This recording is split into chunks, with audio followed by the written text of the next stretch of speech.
والصلاة والسلام على عباده الذين اصطفى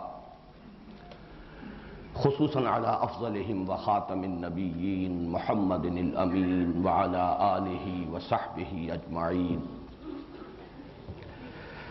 أما بعد فأعوذ بالله من الشيطان الرجيم. بسم الله الرحمن الرحيم. قل أعوذ برب الفلق من شر ما خلق ومن شر غاسق إذا وقب ومن شر النفاثات في العقد ومن شر حاسد إذا حسد. بسم الله الرحمن الرحيم. قل أعوذ برب الناس ملك الناس إله الناس من شر الوسواس الخناس الذي يوسوس في صدور الناس من الجنة والناس. صدق الله العظيم. رب اشرح لي صدري ويسر لي أمري واحلل عقدة من لساني يفقهوا قولي. اللهم ربنا ألهمنا رشدنا وأعذنا من شرور أنفسنا. اللهم أرنا الحق حقا وارزقنا اتباعه وأرنا الباطل باطلا وارزقنا اجتنابه. اللهم ارحمنا بالقرآن العظيم واجعله لنا إماما ونورا وهدى ورحمة. اللهم ذكرنا منه ما نسينا وعلمنا منه ما جهلنا وارزقنا تلاوته آناء الليل وآناء النهار واجعله لنا حجة يا رب العالمین آمین. اللہ تعالیٰ کا بڑا فضل و کرم ہے اور اس کا لاکھ لاکھ احسان ہے کہ ہمارا یہ سلسلے وار درس آج پایہ تکمیل کو پہنچ رہا ہے. اس تقریب کے ہدیے کے طور پر جو کتابچہ آپ کو دیا گیا ہے اس میں اس مسلسل درس کی مختصر سی تاریخ بھی درج ہے. اگرچہ سلسلے وار درس کا آغاز تو مسجد خضرا سمن آباد سے ہو گیا تھا جون 1968 میں. اس اعتبار سے تو کہا جا سکتا ہے کہ 23 برس ہو گئے اور 23 برس میں اس سلسلے وار درس کی تکمیل ہوئی. لیکن اس میں چونکہ کچھ ڈپلیکیشن ہوئی، سن 74 میں ہمارا وہ درس مسجد خضرا سمن آباد سے مسجد شہداء مال روڈ پر منتقل ہوا، تو وہاں پر بھی میں نے جہاں اس منتخب نصاب کا بھی دوبارہ درس دیا جو مطالعہ قرآن حکیم اور دعوت رجوع القرآن کی اس تحریک کے لیے بمنزلہ اساس ہے، اور پھر سلسلے وار درس کا آغاز بھی ابتدا سے دوبارہ کیا. اس پہلو سے یہ 17.5 برس کی داستان ہے، اس لیے کہ یہ سلسلہ درس جو اب تکمیل کو پہنچ رہا ہے یہ وہ ہے کہ جو سن 74 میں مسجد شہداء مال روڈ سے شروع ہوا تھا. قرآن حکیم کی صورتوں کا آخری جوڑا جس میں جوڑے ہونے کی نسبت بہت ہی نمایاں ہے اور جن کے لیے ایک نام ہے المعوذتان، ان میں سے ایک صورت کا ہم مطالعہ پچھلے ہفتے کر چکے ہیں. لیکن میں نے اس وقت تلاوت ان دونوں صورتوں کی ہے اس لیے کہ جو حضرات گزشتہ ہفتے درس میں موجود نہیں تھے، ایک تو یہ کہ ان کے سامنے ان معوذتان کی جو دونوں کی مشترک خصوصیات ہیں جو میں بیان کر چکا ہوں، اور کچھ تمہیدی باتیں کہ جو میں عرض کر چکا ہوں گزشتہ درس کے ضمن میں، ان کا بھی اجمالی اعادہ کر دیا جائے تاکہ وہ حضرات جو گزشتہ درس میں شریک نہیں تھے ان کے علم میں بھی وہ چند بنیادی اور تمہیدی باتیں آ جائیں. سب سے پہلے لغوی بحث ہے عاذ یعوذ، کسی کی پناہ میں آنا، کسی کی حفاظت میں آنا، کسی سے پناہ طلب کرنا. یہ مادہ جو ہے مختلف ابواب سے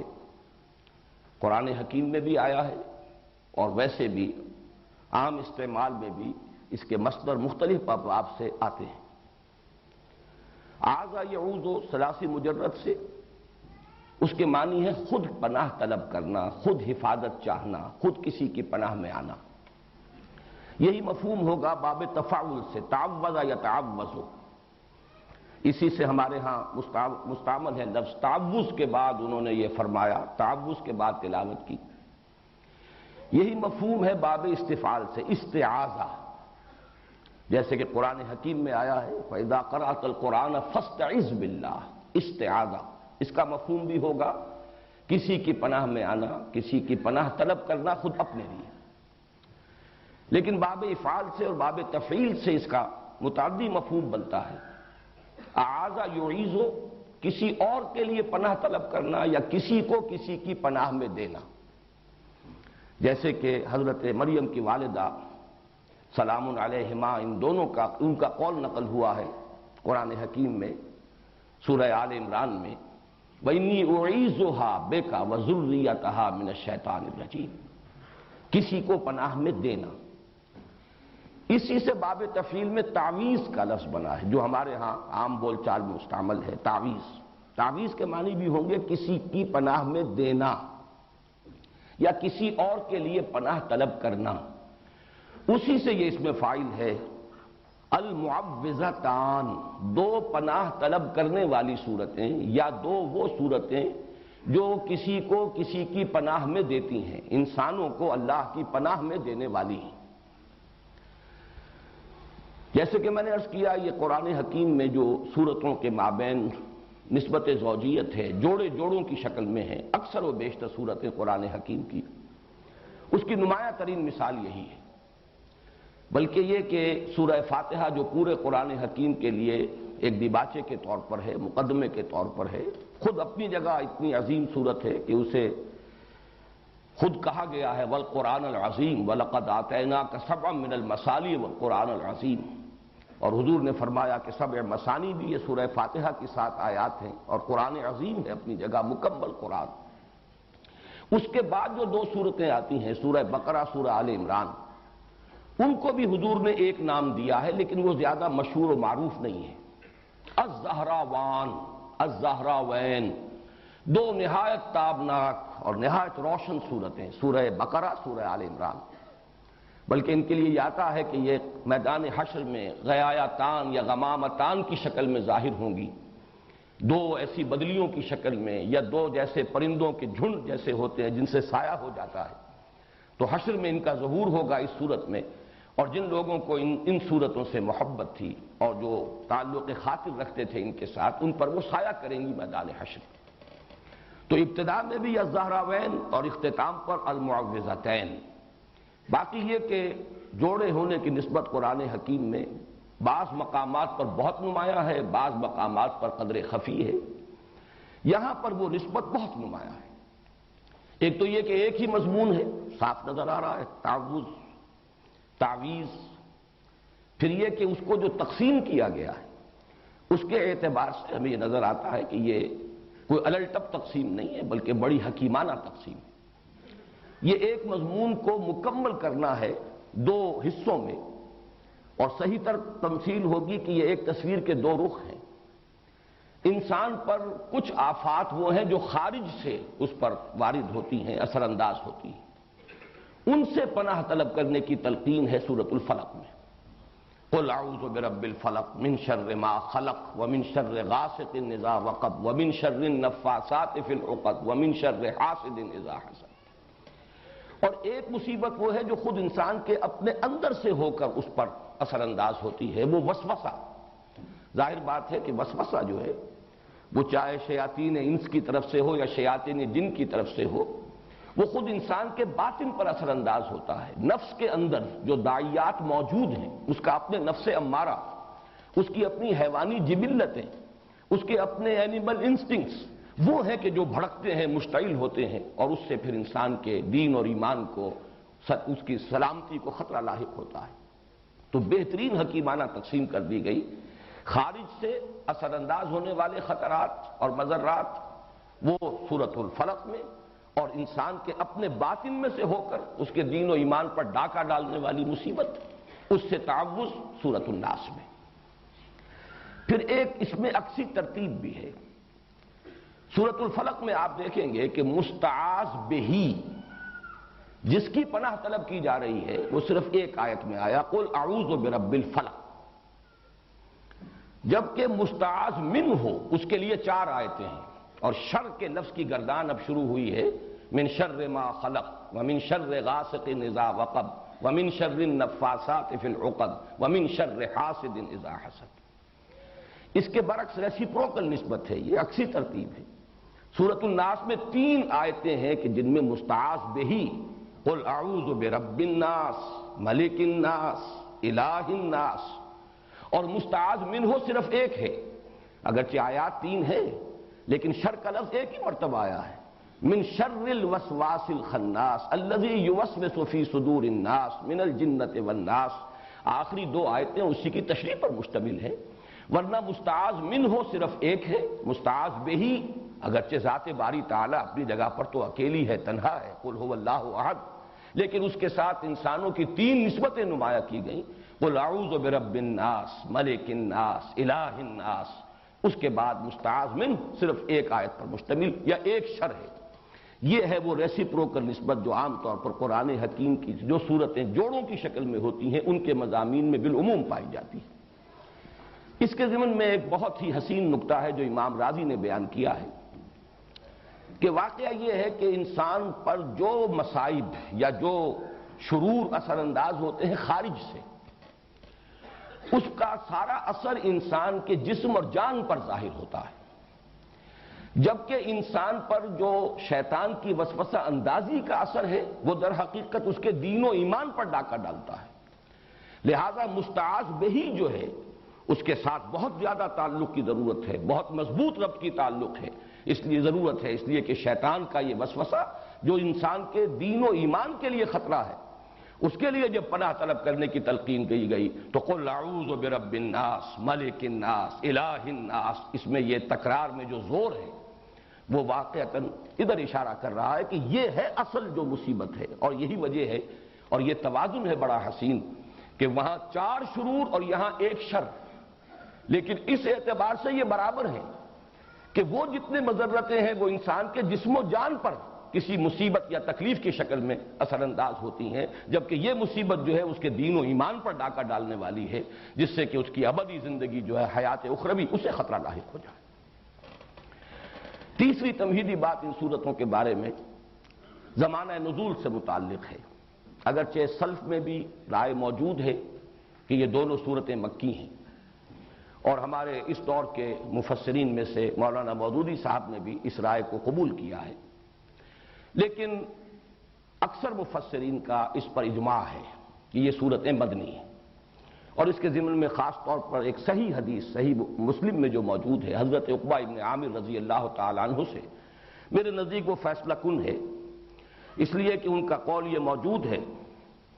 کہ جس رات یہ صورتیں نازل ہوئیں، اور حضرت عقبہ ابن عامر انصاری ہیں، یہ ہجرت کے بعد ایمان لائے ہیں، بلکہ غالباً سن 7 میں یہ ایمان لائے ہیں، وہی سن جو حضرت ابو ہریرہ کے ایمان لانے کا سن ہے۔ تو جس رات یہ آیات صورتیں نازل ہوئی ہیں اور ایک ہی شب میں نازل ہوئی ہیں، بیک وقت نازل ہوئی ہیں، اور یہ بات بھی خاص طور پر جوڑے ہونے کے اعتبار سے قابل غور ہے، قابل توجہ ہے کہ بیک وقت نازل ہوئی لیکن جوڑے کی شکل میں نازل ہوئی، ان کو ایک جوڑے کی صورت دے کر نازل کیا گیا، حالانکہ اس پورے مضمون کو کسی ایک صورت میں بھی جمع کیا جا سکتا تھا۔ تو صبح کے وقت حضور نے فرمایا حضرت عقبہ ابن عامر سے رضی اللہ تعالی عنہ کہ کیا تم نے دیکھا آج جو مجھ پر آیات نازل ہوئی ہیں، الفاظ یہ حضور کے الم تری آیات انزلت اللیلۃ لم یری مثلہن،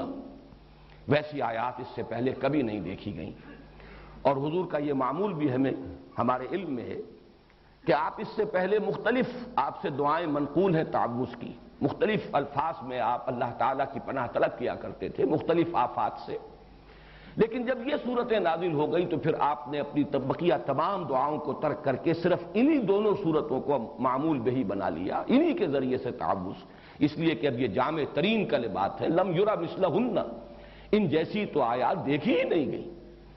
پھر یہ کہ ثانوی طور پر اس چیز کو تقویت پہنچاتی ہے یہ بات بھی کہ حضور صلی اللہ علیہ وسلم پر جو جادو کیا گیا، اجمالاً اس کی روایات صحیحین میں موجود ہیں، بخاری اور مسلم دونوں میں، اگرچہ تفصیلات اس کی ان روایات میں ہیں کہ جو دوسری کتابوں میں ہیں، جو درجہ دوم کی کتابیں ہیں شاہ ولی اللہ دہلوی رحمۃ اللہ علیہ کی تقسیم کے مطابق، لیکن اصولاً یہ بات طے ہے کہ حضور پر لبید ابن عاصم نے جادو کیا اور اس جادو کے کچھ اثرات بھی عارضی طور پر آپ پر ظاہر ہوئے، اور ان صورتوں کی نزول کا یہ بھی ذکر آتا ہے کہ در حقیقت اسی جادو کے اثرات کو زائل کرنے کے لیے اللہ تعالیٰ کی طرف سے یہ دو صورتیں ہیں جو حضور کو تلقین فرمائی گئی۔ اس سے بھی اس چیز کو تقویت حاصل ہوتی ہے کہ یہ صورتیں مدنی ہیں۔ اب آئیے ہم سورۃ الناس کا مطالعہ شروع کرتے ہیں۔ معوذتین کے بارے میں ایک بات اور نوٹ کر لیجئے، اور یہ میں نے سورہ اخلاص کے درس کے ضمن میں عرض کی تھی کہ ان دونوں کا تعلق ایک جوڑے کی شکل میں یہ دونوں صورتیں ہیں، قل اعوذ برب الفلق قل اعوذ برب الناس، اور دونوں کا ایک بڑا معنوی اور گہرا ربط ہے سورہ اخلاص کے ساتھ، اور سورہ اخلاص کے ساتھ یہ جڑی ہوئی ہیں لفظ الصمد کے حوالے سے۔ قل هو اللہ احد اللہ الصمد، اور صمد کے لفظ کے اگرچہ بہت سے معنی بیان ہوئے ہیں، مختلف تعبیرات کی گئی ہیں، لیکن جس چیز پر کہ تقریباً اجماع ہے،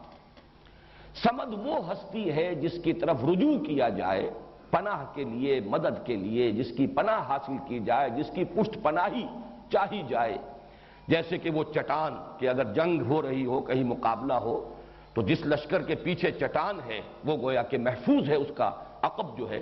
اور اس اعتبار سے ہمیشہ وہ چٹان کو اپنے پیچھے رکھ کر یا کوئی پہاڑ کے دامن میں آ کر، تاکہ ایک طرف سے خطرہ ہو صرف سامنے سے، پیچھے سے کوئی خطرہ لاحق نہ ہو، تو اس چٹان کو بھی صمد کہا جاتا ہے۔ بڑے بڑے سردار جو ہوتے تھے انہیں صمد کہتا تھا، اور یہ لفظ وہ ہے جو قرآن حکیم میں صرف ایک مرتبہ آیا، قل هو اللہ احد اللہ الصمد۔ تو یہ جو اللہ تعالیٰ کی ذات کی شان ہے کہ اسی کی پناہ طلب کی جا سکتی ہے، تمام آفات سماویہ ہوں، ارضیاں ہوں، خارجی ہوں، باطنی ہوں، نفسانی ہوں، یا یہ کہ مادی ہوں، ان سب سے جس ہستی کی پناہ طلب کی جانی چاہیے یا کی جا سکتی ہے، یا جو ہستی کے پناہ دے سکتی ہے، وہ صرف ایک ہے اور وہ اللہ ہے۔ قل هو اللہ احد اللہ الصمد۔ اس حوالے سے یہ پناہ طلب کرنے کی تلقین اس ذات سے جو صمد ہے اپنی شان میں،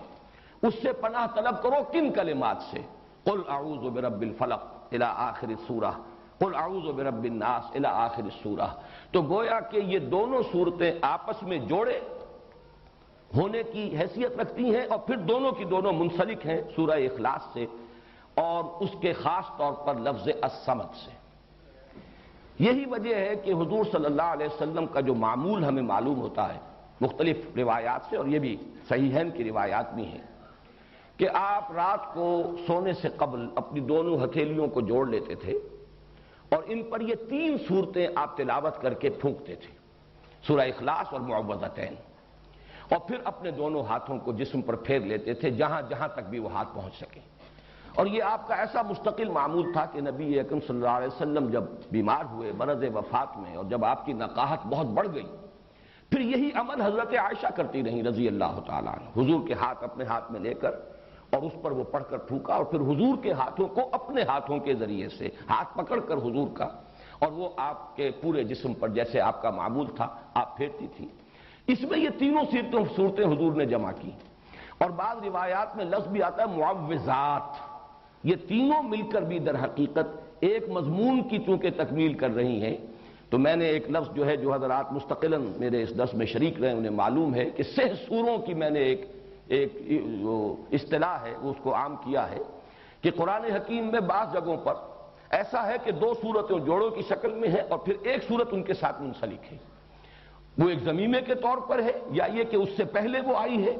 اور وہ پریزائڈنگ پوزیشن میں ہے اور جوڑا اس کے ساتھ منسلک ہے، اور اس طریقے سے متعدد مقامات پر قرآن حکیم میں یہ 6 سورے یعنی 3 صورتوں کے سب گروپس وجود میں آئے۔ یہی معاملہ اس سے پہلے 6 سورے کا ہے،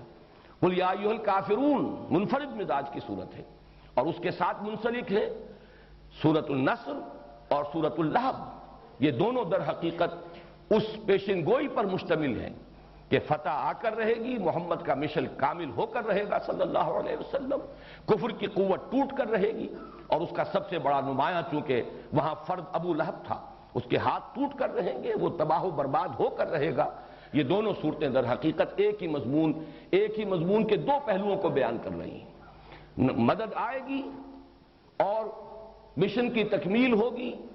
اور وہ وقت آئے گا کہ لوگ جوک در جوک اور فوج در فوج اللہ کے دین میں داخل ہوں گے۔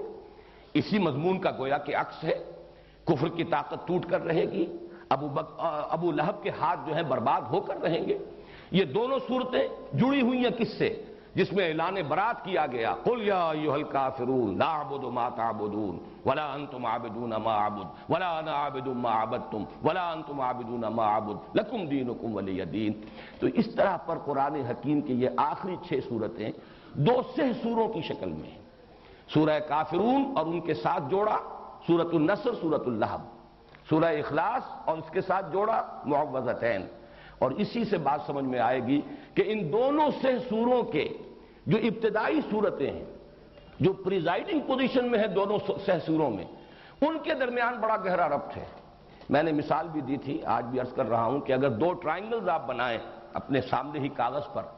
جن میں سے ایک کے اوپر سورہ کافرون اور نیچے کے دونوں زاویے جہاں ہیں وہاں سورۃ النصر اور سورۃ اللہب، اور دوسری ٹرائنگل کے اوپر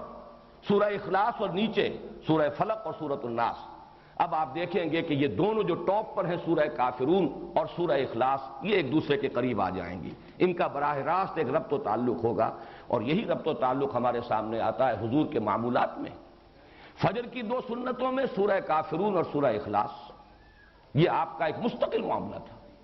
اسی طریقے سے طواف کی 2 رکعتیں، پہلی رکعت میں سورہ کافرون، دوسری میں سورۃ اخلاص، معلوم ہوا کہ ان دونوں میں بڑا گہرا ربط ہے۔ پھر یہ کہ سورہ اخلاص کو جہاں کہا گیا ثلث قرآن کہ یہ 1/3 قرآن کے مساوی ہے، وہاں سورہ کافرون کو فرمایا گیا ربع قرآن، یہ بھی 1/4 قرآن کے مساوی ہے۔ تو ان دونوں صورتوں کی عظمت اور ان کا جو باہمی قرب اور مناسبت ہے وہ ان 6 سوروں کی ترتیب کو اگر سامنے رکھا جائے تو بہت نمایاں ہو جاتی ہے۔ اب آئیے، قل اعوذ برب الناس ملک الناس الہ الناس، یہ ہے مستعاذ بہ،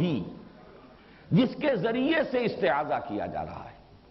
جس کی پناہ طلب کی جا رہی ہے، یا جس کی پناہ طلب کرنے کی تلقین کی جا رہی ہے۔ قل کے لفظ کو شامل کیجئے، کہو میں پناہ میں آتا ہوں، میں پناہ طلب کرتا ہوں لوگوں کے رب کی، لوگوں کے بادشاہ کی، لوگوں کے الہ اور معبود کی۔ یہ جو 3 الفاظ آئے ہیں اور ہم ان تینوں آیات پر ایک ہی وحدت کی حیثیت سے غور کریں گے، اس لیے کہ یہ مستعاذ بہ ہے، جس کی پناہ طلب کی جا رہی ہے، جس کی حفاظت چاہی جا رہی ہے۔ ان میں سب سے پہلے، جیسا کہ میں نے اپنے آخری درس میں عرض بھی کیا تھا، سورہ اخلاص کا جب ہم مطالعہ کر رہے تھے کہ اگرچہ اس سے پہلے درس کے دوران لفظ اللہ جو ہے، اللہ کا یہ نام بے شمار مرتبہ آیا ہے، لیکن شروع میں اس کی وضاحت کی تھی، اللہ کی لغوی بحث، اس کا مادہ کیا ہے، اس کے مفاہیم کیا ہیں، یا پھر میں نے سورہ اخلاص میں آ کر ان باتوں کو دہرایا ہے۔ اور میں نے عرض کیا تھا کہ لفظ رب کا جہاں تک تعلق ہے اس پر انشاءاللہ گفتگو ہوگی سورۃ الناس میں،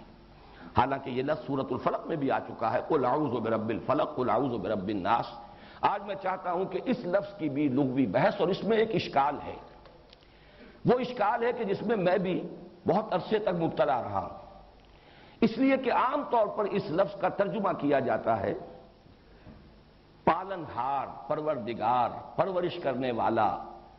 درجہ بدرجہ ترقی دینے والا۔ حالانکہ یہ لفظ جب آتا ہے قرآن مجید میں، جیسے کہ سورہ بنی اسرائیل میں آیا ہے وَقُلْ رَبِّ ارْحَمْهُمَا كَمَا رَبَّيَانِي صَغِيرًا، اب یہ ربیانی یہ تربیت سے بنا ہے، باب تفعیل ہے، تربیہ۔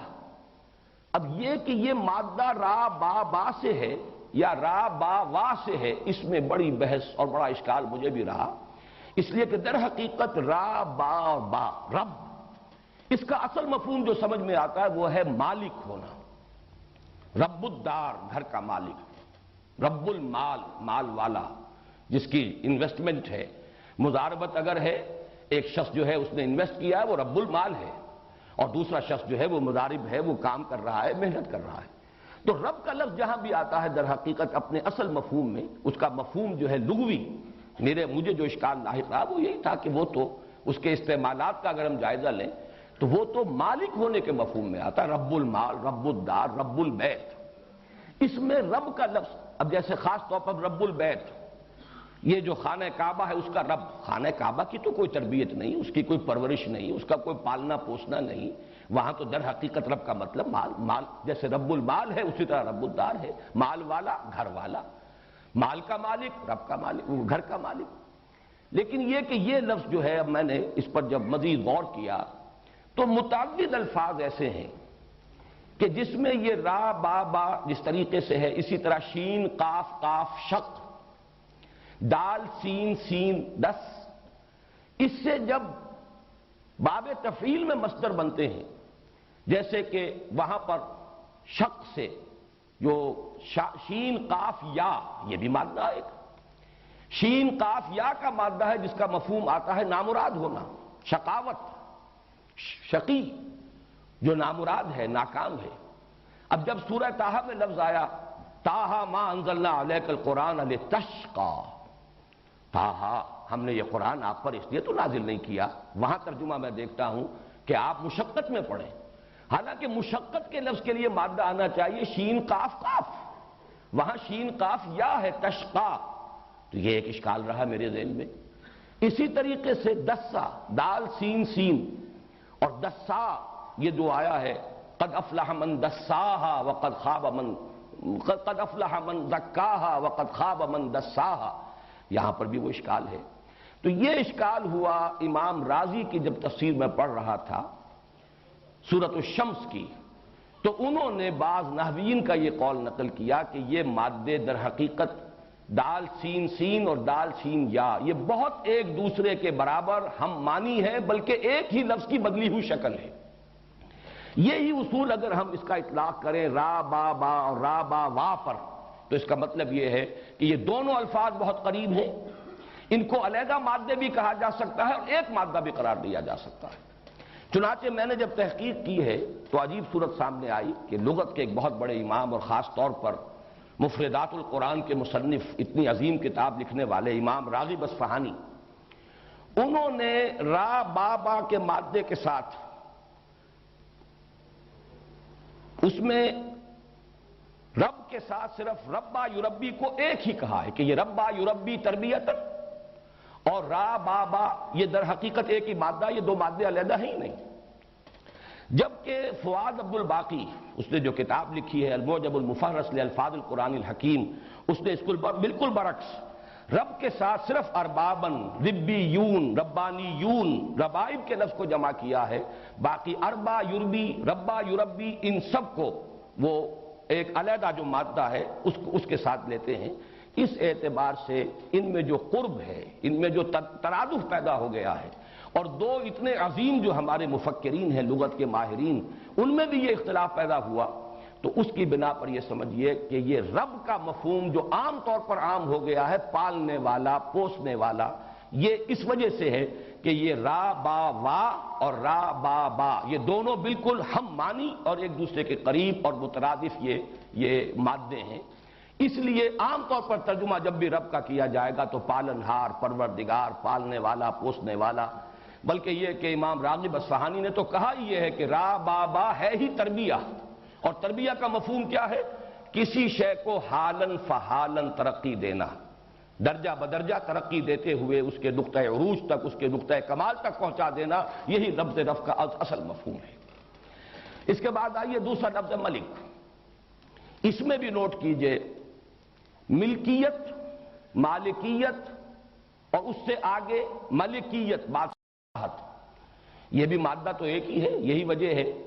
کہ سورہ فاتحہ میں مالک یوم الدین بھی ہے اور ملک یوم الدین بھی اس کی قرأت موجود ہے۔ مالک اور ملک میں کوئی فرق نہیں، اس لیے کہ ملکیت ہی پہ سارا معاملہ ہے۔ جو شے میری ملکیت ہے، اس کا مطلب یہ ہے کہ میں اس میں حق تصرف رکھتا ہوں، جو چاہوں اس کے ساتھ معاملہ کروں، اور یہی حق تصرف ایک اجتماعی سطح پر آ کر بادشاہت کا تصور جو ہے اس کو جنم دیتا ہے۔ بادشاہ جو ہے، جیسے کہ فرعون کا قول نقل ہوا قرآن حکیم میں، الیس لی ملک مصر،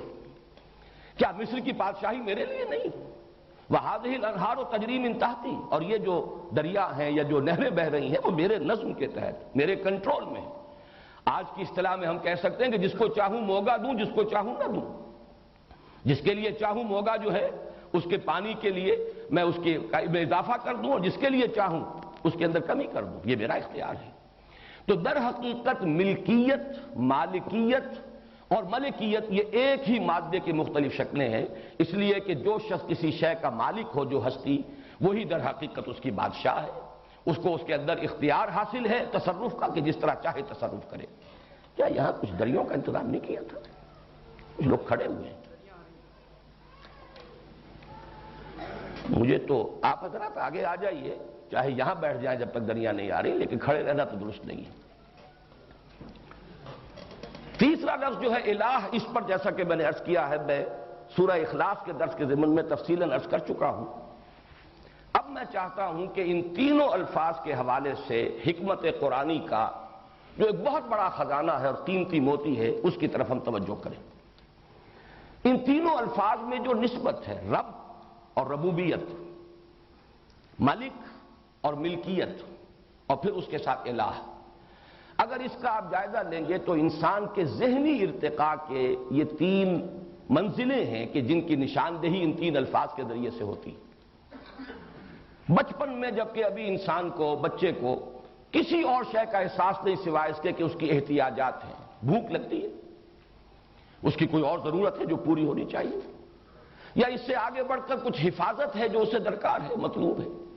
اور اس کا یہ تصور اس سے آگے دنیا سے اسے کوئی سروکار نہیں ہے، اس کی ساری بحث اسی سے ہے۔ بھوک لگی ہے، دودھ ملنا چاہیے، اور جو بھی اس کا ساز و سامان فراہم کر دے وہی اس کا منعم ہے، وہی محسن ہے۔ لہذا یہ ربوبیت کا سارا تصور بچپن میں جو والدین کی ذات کے ساتھ منسلک ہے، والدین کے ساتھ ہی اس کا بچے کا ذہنی رشتہ ہوتا ہے، اس لیے کہ اسے اس سے زیادہ اس دنیا سے ابھی کوئی اور سروکار ہے ہی نہیں۔ اسے تو اپنی احتیاج، اپنی ضروریات، جو بھی زندگی کے بنیادی لوازمات ہیں، بس اس کے اپنے اندر سے ایک تقاضا ابھرتا ہے، اور جو بھی اس تقاضے کو پورا کر دے وہ اس کا منعم ہے، وہی اس کا محسن ہے، اور یوں کہا جا سکتا ہے لفظی اعتبار سے وہ اس کا رب ہے۔ اس سے ذرا آگے انسانی شعور ترقی کرتا ہے، آپ خود جائزہ لیں گے اور اپنے ماضی میں جھانکیں گے تو نظر آئے گا کہ پھر ایک ملکیت کا تصور پیدا ہوتا ہے۔ ذرا سا بچہ بڑا ہو جائے، یہ میرا کھلونا ہے، جب میرا کھلونا ہے کسی اور کو ہاتھ لگانے کا حق حاصل نہیں ہے۔ میں دوں تو ٹھیک ہے، مجھے اختیار ہے کہ میں دوں، اس کھلونوں سے کسی اور کو کھیلنے کی اجازت دوں تو صحیح ہے، لیکن میری مرضی کے بغیر کوئی اس کھلونے کو ہاتھ نہیں لگا سکتا۔ یہاں سے اب وہ ملکیت اس سے آگے بڑھے گی تو وہ گھر کی ملکیت بھی ہے، اور بھی جو بھی انسان کے اندر، اور ملکیت کے ساتھ اس کے اندر تصرف کا اختیار مطلق، جو میں چاہوں میں اس کے ساتھ کر سکتا ہوں، جس کو چاہوں دوں اور جس کو چاہوں روک دوں کہ وہ اس سے نہ کھیلے۔ لیکن واقعہ یہ ہے کہ جب انسان کا شعور پختہ ہوتا ہے، نفسیاتی پختگی، میں اس کو وہ جسمانی پختگی اور جسمانی بلوغت سے علیحدہ کر کے کہہ رہا ہوں، جسمانی بلوغت تو ہو جاتی ہے انسان کی 14-15 سال پر، لیکن نفسیاتی بلوغت، اب اس کے اندر ایک اور تقاضا ابھرتا ہے، اور وہ تقاضا یہ ہے کوئی محبوب ہو، کوئی مطلوب ہو، کوئی مقصود ہو، کوئی نصب العین ہو، کوئی آدرش ہو، کسی شے کے لیے جیوں، کسی شے کے لیے مروں، زندگی محض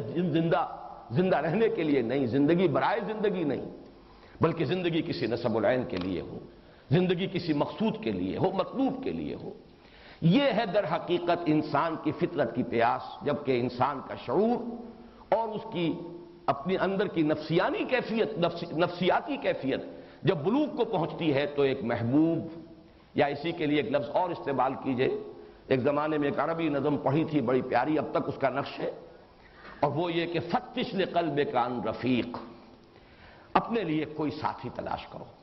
انسان کے اندر ایک جذبہ ابھرتا ہے، اگرچہ یہ کہ جیسے کہ حضور صلی اللہ علیہ وسلم کا بھی جو آخری الفاظ آپ کی زبان مبارک سے ادا ہوئے ہیں آپ کے انتقال سے کے عین وقت، ان میں بھی یہی لفظ آیا ہے، اللہم فی الرفیق الاعلی، رفیق اعلی، بس اب اسی کی طرف مراجعت ہے، اب تو پروردگار تیرا ہی قرب درکار ہے، بس وہی اب یعنی گویا کہ دنیا سے، جیسے کہ روایات میں آتا ہے کہ حضور نے فرمایا تھا کہ انبیاء کو ایک اختیار دیا جاتا ہے، جب موت کا وقت آتا ہے ان کا اس دنیا سے نقل مکانی کا، تو وہ انہیں ایک اختیار دیا جاتا ہے، چاہیں تو ابھی اور رہیں اور چاہیں تو آپ براجعت اختیار کر لیں، آپ کا مشن مکمل ہوا، آپ کی بات جس حد تک مطلوب تھی ہو چکی، اب آپ چاہیں تو رہیے مزید اور چاہیں تو واپس تشریف لے آئیے۔ اس وقت کی در حقیقت اسی کا جواب ہے اللہم فی الرفیق الاعلی۔ تو یہ رفیق جو ہے فتش لقلبک عن رفیق، وَتَجُولُ وَحْدَكَ فِي الْقِفَارِ كَمُسَافِرٍ يَبْغِي الدِّيَارِ لَكِنَّهُ فَقَدَ السَّبِيلَ افما لقلبک من مسیرک من دلیل فتش لقلبک عن رفیق. کوئی دوست، کوئی محبوب، کوئی جسے وہ چاہے، جس سے محبت کرے، جس کے لیے ایثار کرے، جس کے لیے قربانی کرے، جس کے لیے جیے، جس کے لیے مرے، یہ کوئی ہستی، یہ در حقیقت فطرت انسانی کی پکار ہے. اسی کے لیے الفاظ استعمال ہوں گے. آدرش، نصب العین. جو انسان اللہ تک نہیں پہنچ پاتے وہ کوئی وطن کو اپنا آدرش بناتا ہے، نصب العین بناتا ہے، وطن کے لیے جیتا ہے، وطن کے لیے بڑھتا ہے. کوئی کسی نظریے کو، کسی تصور کو، ایک تصور کے حسن مبہم پر ساری ہستی لٹائی جاتی ہے. کوئی تصور ہے، کوئی عزم ہے. لوگوں نے اشتراکیت کے لیے جانیں دی ہیں، لوگوں نے اپنے وطن پر جانوں کو قربان کیا ہے، لوگوں نے کسی اور شے کی عظمت کے لیے سب کچھ تج دیا. یہ در حقیقت انسان کی فطرت کی وہ پکار ہے کہ کوئی محبوب، کوئی مطلوب، کوئی مقصود، کوئی نصب العین، کوئی آدرش. یہ تین اگر سٹیجز آپ کے ذہن میں رہیں انسان کی نفسیاتی، ذہنی، فکری ارتقاء کی، کہ سب سے پہلی منزل ہے میری ضروریات. مجھے کھانے کو چاہیے، مجھے پینے کو چاہیے، مجھے رہنے کو چاہیے، مجھے کسی کی حفاظت چاہیے، مجھے کسی کی مدد اور نصرت کی ضرورت ہے، کوئی روزی رساں، کوئی مشکل کشا، کوئی پشت پناہ، کوئی حمایتی. یہ ہے سب سے پہلا. اس کے بعد دوسری سٹیج ہے ملکیت، جسے قرآن مجید میں دوسرے مقام پر یوں تعبیر کیا گیا ہے: اعلموا انما الحیات الدنیا لعب ولہو وزینۃ وتفاخر بینکم. اب یہ جو فخر کا مرحلہ آتا ہے، میں، میری جائیداد، میرے اموال، میری اولاد، تکاثر فی الاموال والاولاد، یہ سارا معاملہ وہ ہے جس میں میری ملکیت، میرا ساز و سامان، میرا اختیار، یہ ملکیت، ملکیت، یہ دوسرا تصور ہے، ملکیت. اور تیسرا جو ہے کوئی آدرش، کوئی نصب العین، کوئی محبوب، کوئی مطلوب. بالکل اسی ترتیب سے یہ تین الفاظ آئے ہیں. اصل میں انسان کی عقل کی پختگی، یہ تو میں نے انسان کی نفسیاتی ارتقاء کے مراحل بیان کیے. عقل کی پختگی کیا ہے؟ انسان پہچان لے کہ اگرچہ میری ضروریات زندگی بے شمار سلسلوں سے ہو کر آ رہی ہیں. سورج کی تمازت بھی ہے جس سے فصلیں پکتی ہیں، یہ ہوائیں چلتی ہیں، بارشیں برستی ہیں، پانی ہے، اس کے بغیر کوئی سوال ہی نہیں. بارش نہ برسے تو فصل نہیں ہوگی، فصل نہیں ہوگی تو کھانے کو کچھ نہیں ملے گا. یہ سارا سلسلہ اسباب اپنی جگہ پر ہے، لیکن عقل ایک ہی چھلانگ میں پھر پہنچتی ہے مسبب الاسباب پر، کہ یہ سارا سلسلہ اسباب کسی ایک ہستی کی گرفت میں ہے. رب وہی ہے. والدین کی ربوبیت کا تصور جو بالکل بچپن میں ہوتا ہے آغاز میں، اس سے ابھر کر پھر یہ تصور جب آتا ہے رب الناس، کل کائنات کا. بلکہ یہ کہ اب سورہ فاتحہ کی پہلی آیت سامنے لائیے، الحمدللہ رب العالمین. اور ہر جگہ آپ نوٹ کریں گے قرآن حکیم میں کہ ہر جگہ پر یہ رب کا لفظ جو ہے یہ سب سے پہلے لایا گیا ہے. سورہ بقرہ کی جو تیسرے رکوع کی پہلی آیت ہے، یا ایھا الناس اعبدوا ربکم الذی خلقکم، اے لوگو بندگی کرو اپنے اس رب کی جس نے تمہیں پیدا کیا. بلکہ پہلی آیات جو نازل ہوئی، اقرا بسم ربک الذی خلق، پڑھو اپنے اس رب کے نام سے جس نے پیدا کیا. اس لیے کہ در حقیقت ربوبیت ہی کا تصور ذہن انسانی کے اندر سب سے پہلے آنے والا تصور ہے، بالکل عہد طفولیت میں اپنی احتیاج کا تصور، اپنی ضرورتوں کا تصور. لیکن یہ کہ عقل جو ہے اس تمام سلسلہ اسباب کو تو سائنس نے کھنگالا ہے. ہمیں معلوم ہے کہ کس طریقے سے سورج کی تمازت سے بخارات جاتے ہیں اور وہ بارش بنتے ہیں، پھر وہ زمین پر آتے ہیں، ہوائیں چلتی ہیں، کہاں سے کہاں بادلوں کو لے جاتی ہیں. پھر یہ کہ فصلیں جب ابھرتی ہیں تو پکتی ہیں سورج کی تمازت سے، یہ سب کچھ معلوم. لیکن جسے اس سے اگلی بات بھی معلوم ہو گئی کہ یہ پورا سلسلہ اسباب اللہ تعالیٰ کے قبضہ قدرت میں ہے، وہ گویا کہ اس نتیجے پر پہنچا کہ رب الناس اور رب العالمین وہی ہے اللہ. الحمدللہ رب العالمین. اسی طرح یہ میری میز اور یہ میری کرسی اور یہ میرا کھلونا اور یہ میرا مکان اور میرا سامان اور میرا ملک، میرا قبیلہ، میری قوم، میرا اختیار، میری حکومت، الیس لی ملک مصر، یہ سب کچھ ہے. لیکن یہ کہ انسان کے عقل کی رسائی جو ہے اگر ہو جائے حقیقت تک تو ملک الناس، بادشاہ حقیقی اللہ ہے. یہ جس کے پاس بھی کوئی اختیار ہے وہ صرف ظاہری ہے. یا تو ہم کہیں گے ظاہری ہے. جب ہم کہتے ہیں لا حول ولا قوت الا باللہ، بظاہر مجھے محسوس ہو رہا ہے کہ یہ مجھے نقصان پہنچا سکتا ہے، یہ اس وقت گن لے کر میرے سامنے کھڑا ہے، نشانہ بھی لے لیا ہے، میری جان گویا کہ اس کے قبضہ قدرت میں آ گئی ہے، ذرا سی انگلی کی حرکت جو ہے اس سے میری جان یہ لے لے گا۔ یہ سب کچھ دیکھ کر بھی انسان جب کہتا لا حول ولا قوت الا باللہ، لا مؤثر فی الحقیقت الا اللہ، لا فاعل فی الحقیقت الا اللہ، تو معلوم ہوا کہ اختیار مطلق تو اللہ کا ہے۔ تمام اسباب مادی جمع ہو جائیں تب بھی اختیار ان اسباب میں اس کا نہیں ہے کہ نتیجہ ضرور نکال دیں، الا باذن اللہ، مگر اللہ کا اگر اذن ہو تو نتیجہ نکلے گا، اللہ کا اذن نہیں ہے تو نتیجہ نہیں نکلے گا۔ اس لیے کہ بادشاہ حقیقی صرف اللہ ہے،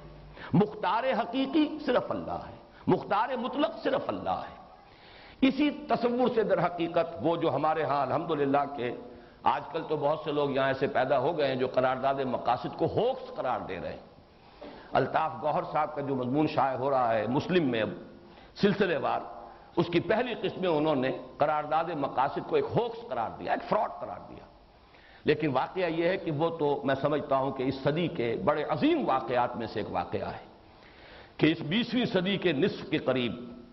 ایک پوری قوم 10 کروڑ کے اس وقت بھی ہم تھے، پاکستان 2 حصوں پر مشتمل تھا، اس وقت بھی ہماری آبادی 10 کروڑ سے متجاوز تھی، اگرچہ آج اتنے عرصے کے بعد صرف یہ نصف حصہ جو ہے بلکہ نصف سے کم تر حصہ بھی 10 کروڑ سے آگے بڑھ گیا، لیکن اس وقت بھی پورا پاکستان 10 کروڑ سے زائد آبادی پر مشتمل تھا۔ اتنی بڑی ایک قوم نے اس بات کا اقرار کیا کہ بادشاہ حقیقی اللہ ہے، حاکمیت صرف اس کے لیے، ملک شہنشاہ الملک القدوس صرف اللہ ہے، اور جو بھی اختیار ہمارے پاس ہے وہ ڈیلیگیٹڈ ہے، وہ اس کا عطا کردہ ہے، ہمارا ذاتی نہیں ہے، اور ہم اس اختیار کو استعمال کرنے کے مجاز ہیں صرف اسی کی طے کردہ حدود کے اندر۔ کسی قوم کی کانسٹیٹیوشنل اسمبلی جو اس کی گویا کہ یوں سمجھیے کہ اجتماعی زبان ہے، اس زبان سے ان الفاظ کا نکلنا یہ وہی ہے کلمہ لا الہ الا اللہ، اور وہی ہے در حقیقت یہ دوسرا تصور کہ جو یہاں دیا گیا وہ رب الناس بھی ہے اور ملک الناس بھی ہے، بادشاہ بھی۔ اسی لفظ کے حوالے سے ہمارے دین کا وہ تصور مستحکم ہوتا ہے کہ یہ مذہب نہیں دین ہے، اس میں علیحدہ نہیں ہے معاملہ حکومت کا اور سیاست کا اور نظام کا، یہ صرف عبادات اور پوجا پاٹ کا اور صرف چند رسومات کا مجموعہ نہیں ہے کہ عقائد اور رسومات ہوں، بلکہ یہ کہ اس کا ایک سیاسی نظام ہے، اسی سیاسی نظام کے لیے عنوان خلافت ہے، انسان کے لیے خلافت ہے، حاکمیت نہیں ہے، انسان کے لیے امانت ہے، ملکیت نہیں ہے۔ اور میں نے ان دونوں الفاظ کو جوڑ دیا تھا لغوی بحث میں، ملکیت اور ملکیت، حاکمیت اور ملکیت یہ دونوں لازم و ملزوم ہے، مادہ ایک ہی ہے، مالک یوم الدین بھی ہے، ملک یوم الدین بھی ہے۔ تو در حقیقت اللہ تعالیٰ ہی مالک حقیقی ہے، اللہ تعالیٰ ہی حاکم حقیقی ہے، ملک الناس وہ لوگوں کا بادشاہ ہے، مالک حقیقی بھی ملک حقیقی بھی، یعنی انسانوں کے لیے حاکمیت نہیں خلافت ہے، انسانوں کے لیے ملکیت نہیں امانت ہے۔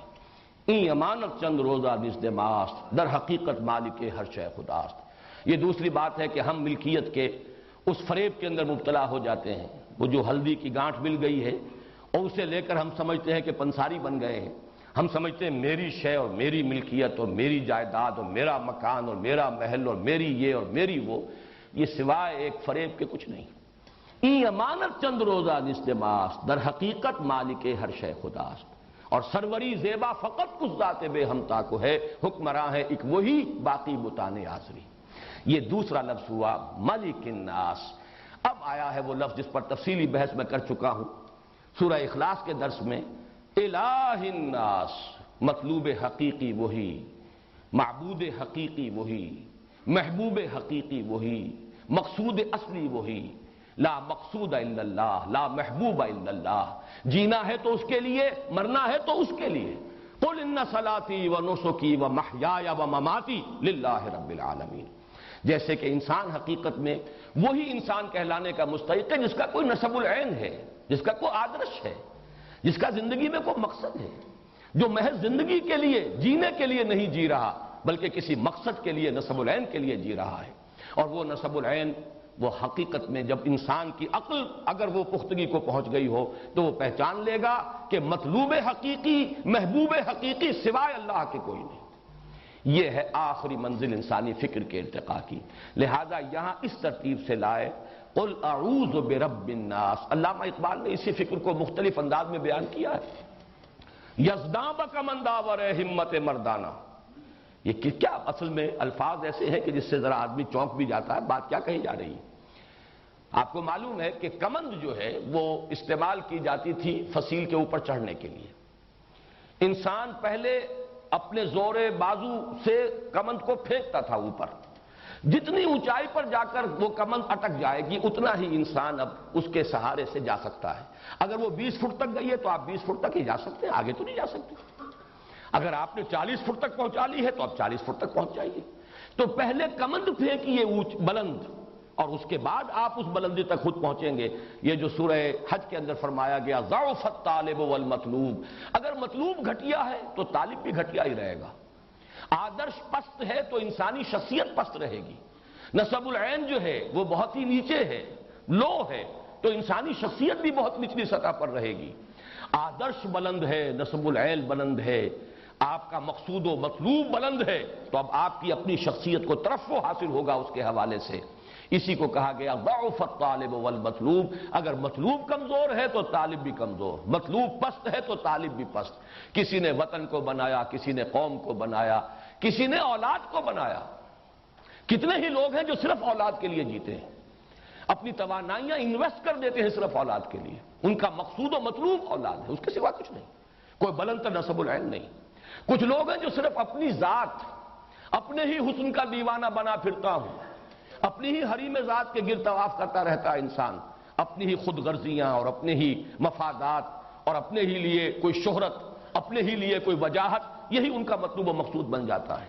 بہرحال پست نسب العین ہوگا، آپ کی اپنی شخصیت بھی پست رہے گی. اعلیٰ اور بلند نسب العین ہوگا، آپ کی اپنی شخصیت کو ترفع حاصل ہوگا. تو در حقیقت عقل کی پختگی کیا ہے؟ پھر میں دوبارہ دہرا رہا ہوں اپنی بات کو. ایک ہے انسان کا ذہنی اور نفسیاتی ارتقاء. ابتدائی تصور احتیاجات اور ضرورتیں، اس کے بعد تصور ملکیت، اختیار، اور اس سے اوپر مقصود، مطلوب، محبوب. اور انسان کے فکر کی پختگی، انسان کی عقل کی جو رسائی ہونی چاہیے حقیقت کبریٰ تک، اس کا مظہر کیا ہے؟ وہی ایک ذات، وہی ذات واحد عبادت کے لائق، زبان اور دل کی شہادت کے لائق. وہی ہے رب، وہی ہے ملک، اور وہی ہے الہ. قل اعوذ برب الناس ملک الناس الہ الناس. یہ تو ہوا مستعاذ بہی. اب آئیے مستعاذ منہ. ایک بات اور میں نوٹ کرا دوں، یہ جو 6 سورہ ہے، سورہ اخلاص، سورہ فلق، سورۃ الناس، ان میں آپ نے یہ بات دیکھی ہوگی کہ سورہ اخلاص کی بھی اس کی عظمت کا اصل راز پہلی 2 آیات میں ہے. بقیہ 2 آیات میں جو مضامین آئے ہیں وہ آپ کو قرآن مجید میں تکرار کے ساتھ ملیں گے. لم یلد ولم یولد، لم یتخذ ولدا، یہ آپ کو سورہ بنی اسرائیل میں مل جائے گا. اس کی کوئی اولاد نہیں، نہ وہ جنا گیا نہ اس نے جنا. یہ مضمون قرآن مجید میں بتکرار و یاد آیا ہے. لم یکن لہ کفوا احد، لیس کمثلہ شیء، اس کی سی مثال کسی کوئی اور شے ہے ہی نہیں. وہی بات ہے. باقی یہ کہ بار بار جو آتا ہے قرآن مجید میں، جہاں سے کہ ہم توحید فی صفات کو اخذ کرتے ہیں، وہ وہی مضمون ہے، لم یکن لہ کفوا احد. البتہ ابتدائی 2 آیات جو ہیں قل هو اللہ احد، اس لیے کہ یہ لفظ ایک صفت کے طور پر قرآن مجید میں ویسے بھی عربی زبان میں اس کا استعمال ہے ہی نہیں. عام طور پر اس کا استعمال ہوتا ہے نفی میں. کوئی نہیں، گھر میں کوئی نہیں ہے، کوئی بھی نہیں ہے. لا یشرک فی حکمہ احد، اللہ اپنے حکم میں، اپنے اختیار میں کسی کو شریک نہیں کرتا. صرف نفی کے لیے مثبت طور پر ایک صفت کے طور پر یہ عربی زبان میں مستعمل نہیں ہے سوائے اللہ کی ذات کے. خود قرآن حکیم میں بھی صرف اسی مقام پر آیا ہے قل هو اللہ احد. اور اللہ الصمد، یہ تو میں پہلے عرض کر چکا ہوں کہ یہ الصمد کا لفظ تو قرآن مجید میں آیا ہی صرف ایک بار. ان دونوں میں اصل عظمت کا راز پنہا ہے سورہ اخلاص کا، اور وہ میں تفصیل سے سورہ اخلاص کے ضمن میں عرض کر چکا ہوں. اس طرح سورہ فلق میں پہلی 2 آیتیں ہی ہیں اصل میں اس کی عظمت والی. باقی یہ کہ بقیہ 3 آیتیں من شر ما خلق کی شرح ہے، اس لیے کہ اور جو بھی کچھ ہے کوئی حسد کرنے والا ہے، کوئی رات کی تاریکی کے اندر نقصان پہنچانے والا ہے، کوئی کسی اور اعتبار سے نقصان پہنچانے والا ہے۔ من شر ما خلق، بات پوری ہو چکی ہے، بقیہ تینوں آیات کے اندر اس کی شرح ہے۔ من شر النفاثات و من شر غاسق و من شر حاسد، اصل میں تو قل اعوذ برب الفلق، اور اس لفظ فرق کے حوالے سے پچھلی مرتبہ میں عرض کر چکا ہوں کہ آج تک سائنس جہاں پہنچی ہے، دی بگ بینگ، یہ فلق کے لفظ کے اندر وہ پورا تصور موجود ہے، پھٹنا، ایک دھماکہ ہوا ہے۔ اب تک تو یہ تصور رہا ہے، نیوٹونین جو فزکس تھی اس کا تو تصور یہ تھا کہ یہ کائنات سے ہمیشہ سے چلی آ رہی ہے اور ہمیشہ چلتی جائے گی، لیکن یہ کہ آج تقریباً اجماع ہے، موسٹ ریسنٹ جو اس وقت موقف ہے وہ تو یہ ہے کہ نہیں، ایک وقت میں شروع ہوئی ہے، یہ ایک دھماکے کی صورت میں شروع ہوئی ہے۔ وہ دھماکہ کا جو لفظ ہے، دی بگ بینگ، واقعہ یہ ہے کہ فلق کا مطلب یہ پھٹنا، کسی شے کا پھٹنا، ایکسپلوژن۔ اس ایکسپلوژن کے نتیجے میں وہ شے وجود میں آئی جس کا ماس زیرو تھا، لیکن جس میں انرجی انفائنائٹ تھی، بے پناہ انرجی کا پیک، کہ یہ انرجی پیک، لیکن ماس زیرو۔ پھر اسی کی ایکسپینشن شروع ہوئی ہے، کول ڈاؤن کرنا شروع کیا ہے، اور وہ سارے نظریات ہیں آج کے، جو اگرچہ کہا تو جائے گا کہ ابھی یہ نظریہ ہے، بگ بینگ تھیوری، لیکن اس وقت تک دنیا طبیعیات کے اندر اسے تقریباً ایک ایکسیپٹڈ فیکٹ کی حیثیت حاصل ہو چکی ہے، اس لیے کہ اس کے جو تقاضے تھے ان کو مختلف طریقوں سے ویریفائی کیا جا چکا ہے۔ اس حوالے سے قل اعوذ برب الفلق من شر ما خلق، ان میں جو قرب ہے، فلق وہ بگ بینگ اور اسی کا ظہور ہے، یہ کل کائنات، کل یونیورس، دی ایکسپینڈنگ یونیورس، ابھی یہ پھیل رہی ہے، اور اسی میں اگلا مرحلہ یہ بھی آ گیا ہے کہ جیسے یہ پھیل رہی ہے، ایک وقت آئے گا کہ پھر یہ سکڑنی شروع ہو جائے گی۔ اور بلیک ہولز کا جو کانسیپٹ ہے، نہ معلوم کتنی گلیکسیز اس طریقے سے ختم ہو چکی ہیں کہ وہ پہلے پھیلتی رہیں، پھر سکڑنا شروع کیا، اور پھر ایک زیرو ہو کر بلیک ہول کی شکل اختیار کر دیں۔ بڑے بڑے سٹارز جو ہمارے اس سورج سے لاکھوں گنا بڑے حجم میں، اور وہ زیرو ہو کر پھر وہ بلیک ہول کی شکل اختیار کر چکے ہیں۔ اسی طریقے سے یہ بات آج سمجھ میں آ رہی ہے کہ جیسے بگ بینگ سے یہ شروع ہوئی تھی، زیرو ماس لیکن انرجی بے پناہ، اسی طریقے سے یہ بساط لپیٹی بھی جا سکتی ہے، اور قرآن مجید کے الفاظ اس قدر خوبصورت ہیں، یوم نطوی السماء کطی السجل للکتب، جس دن کہ ہم اس آسمانوں کو اس طریقے سے لپیٹ لیں گے جیسے کہ تم کتابوں کے وہ جو سکرولز ہوتے تھے کسی زمانے میں تومار، انہیں لپیٹ لیا جاتا تھا۔ چنانچہ یہی تصور ہے کہ یہ جو ایکسپینشن ہو رہی ہے ایک سپائرل کی فارم میں ہے، جیسے کہ بڑھتا جا رہا ہے دائرہ، پھر جب واپسی ہوگی یہی سپائرل جو ہے موومنٹ ریورس ڈائریکشن میں ہوگی، اور جہاں ایک زیرو سے شروع ہوئی تھی بات، اسی زیرو تک یہ پہنچ سکتی ہے۔ یوم نطوی السماء کطی السجل للکتب۔ بہرحال سورہ فلق کی بھی ابتدائی دو آیات اہم ترین ہیں۔ پھر ما خلق کی شرح ہے، من شر غاسق اذا وقب ومن شر النفاثات فی العقد ومن شر حاسد اذا حسد۔ اسی طرح نوٹ کر لیجئے سورۃ الناس کے اندر بھی جو اصل حکمت پنہا ہے وہ انہی تین آیات میں ہے، قل اعوذ برب الناس ملک الناس الہ الناس۔ خوبصورتی دیکھیے، ان دونوں صورتوں میں لفظ اللہ نہیں آیا، لفظ اللہ سورہ اخلاص میں آ چکا، قل هو اللہ احد، اور سورہ اخلاص کے ساتھ یہ دونوں صورتیں معوذتین جو ہیں یہ جڑی ہوئی، یہاں لفظ اللہ نہیں ہے، یہاں اللہ تعالیٰ کی تین نسبتیں، اور اس میں انسان کا ذہنی اور فکری ارتقاء، اس کی نفسیاتی پختگی، اور پھر عقل کی ایک ہی چھلانگ، ایک ہی زقن میں یہ مرحلہ طے ہو جائے، سلسلہ اسباب مسبب کے ہاتھ میں ہے تو رب صرف اللہ ہے، یہ ملکیت، یہ مالکیت، یہ بادشاہت سب سراب ہے، دھوکہ ہے، ملک حقیقی صرف اللہ ہے۔ اور سارے آدرش، سارے نسب العین، سارے مطلوب، سارے مقصود، سارے محبوب فانی ہیں، پست ہیں، ان میں سے کسی میں نگاہ الجھ گئی تو پھر ضعف الطالب والمطلوب کی شکل بن جائے گی۔ ایک زقن لگاؤ، یزداں بکمن داور، اپنی کمند فکر کو پھینکو کہ وہ اللہ تعالیٰ کی ذات کے ساتھ جا کر وہ منسلک ہو جائے، اب وہ اس اپنی کمند کے ذریعے سے پہنچو، ذرا اللہ تعالیٰ کی ذات تک پہنچو۔ منزل ماں کبریاست، کوئی درمیانی شے نہیں، یہ تمام حقیر مقاصد، دولت، شہرت، وجاہت، دنیاوی اختیار، بادشاہت، جیسے کہ کوئی ڈرامہ ہو رہا ہو، جیسے کوئی کھیل ہو، چند دن ایک مداری کھیل دکھاتا ہے اور اس کے بعد چلتا بنتا ہے، پھر کوئی اور مداری آ جاتا ہے، سراب ہیں، دھوکے ہیں، یہ سب کے سب یہ ایک ٹرانزٹری چیزیں ہیں، یہ سب فنا کے گھاٹ اتر جانے والی ہیں۔ ایک ہستی ہے جس کو فرمایا گیا الحی القیوم، وہی ہے معبود برحق، وہی ہے محبوب اصلی، وہی ہے مطلوب حقیقی، وہی ہے مقصود، جیو اس کے لیے، مرو اس کے لیے۔ قل ان صلاتی ونسکی ومحیای ومماتی للہ رب العالمین۔ اب آئیے مستعاذ منہ ہو، جیسا کہ میں عرض کر چکا ہوں سورۃ الفلق کے مقابلے میں یہاں یہ کنٹراسٹ ہے، وہاں مستعاذ بہ صرف ایک آیت قل اعوذ برب الفلق، مستعاذ منہ ہو 4 شر، شر کا لفظ تکرار کے ساتھ آیا، من شر ما خلق ومن شر غاسق اذا وقب ومن شر النفاثات فی العقد ومن شر حاسد اذا حسد۔ یہاں پر اب شر کا لفظ صرف ایک مرتبہ آ رہا ہے، قل اعوذ برب الناس ملک الناس الہ الناس، 3 آیات مستعاذ بہ پر مشتمل، اور شر جس سے کہ پناہ طلب کی جا رہی ہے من شر الوسواس الخناس۔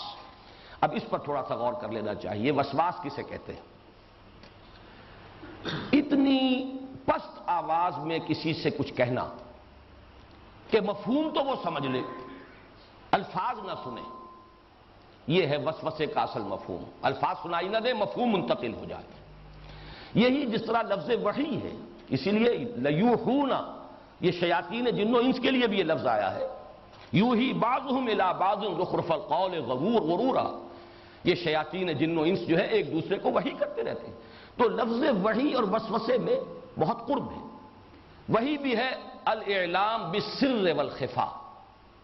بڑے خفیہ انداز میں خاموشی سے کوئی بات کسی کے دل میں منتقل کر دینا، دل میں اتار دینا، کوئی بات بتا دینا، سمجھا دینا،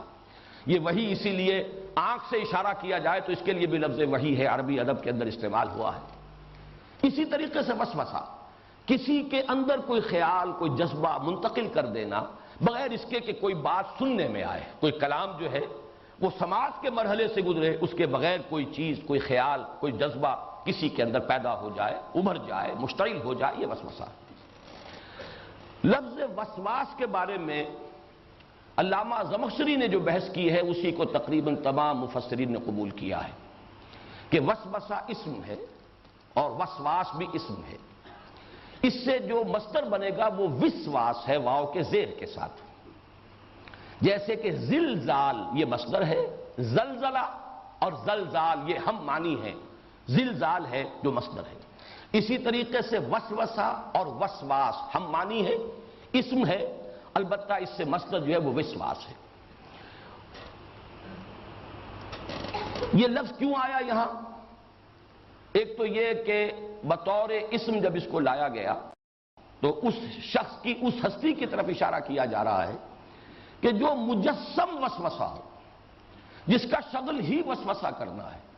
گویا کہ اس کا نام ہی رکھ دیا گیا، اسم کے طور پر لے آیا گیا وسواس۔ اور ایک یہ ہے کہ اس سے قبل ذو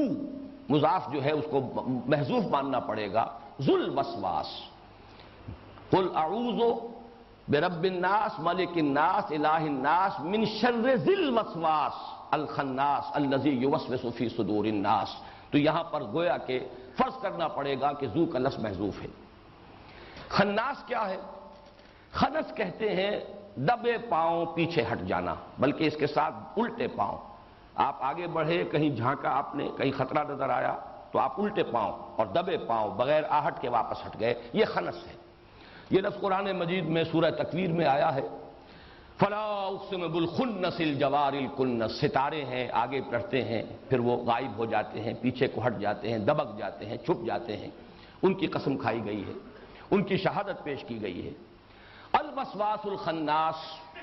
یہاں پر اس شیطان لعین اور شیطان رجیم کے لیے گویا کہ یہ اسم معرفہ کی شکل میں آیا، وہ ہستی، وہ ذات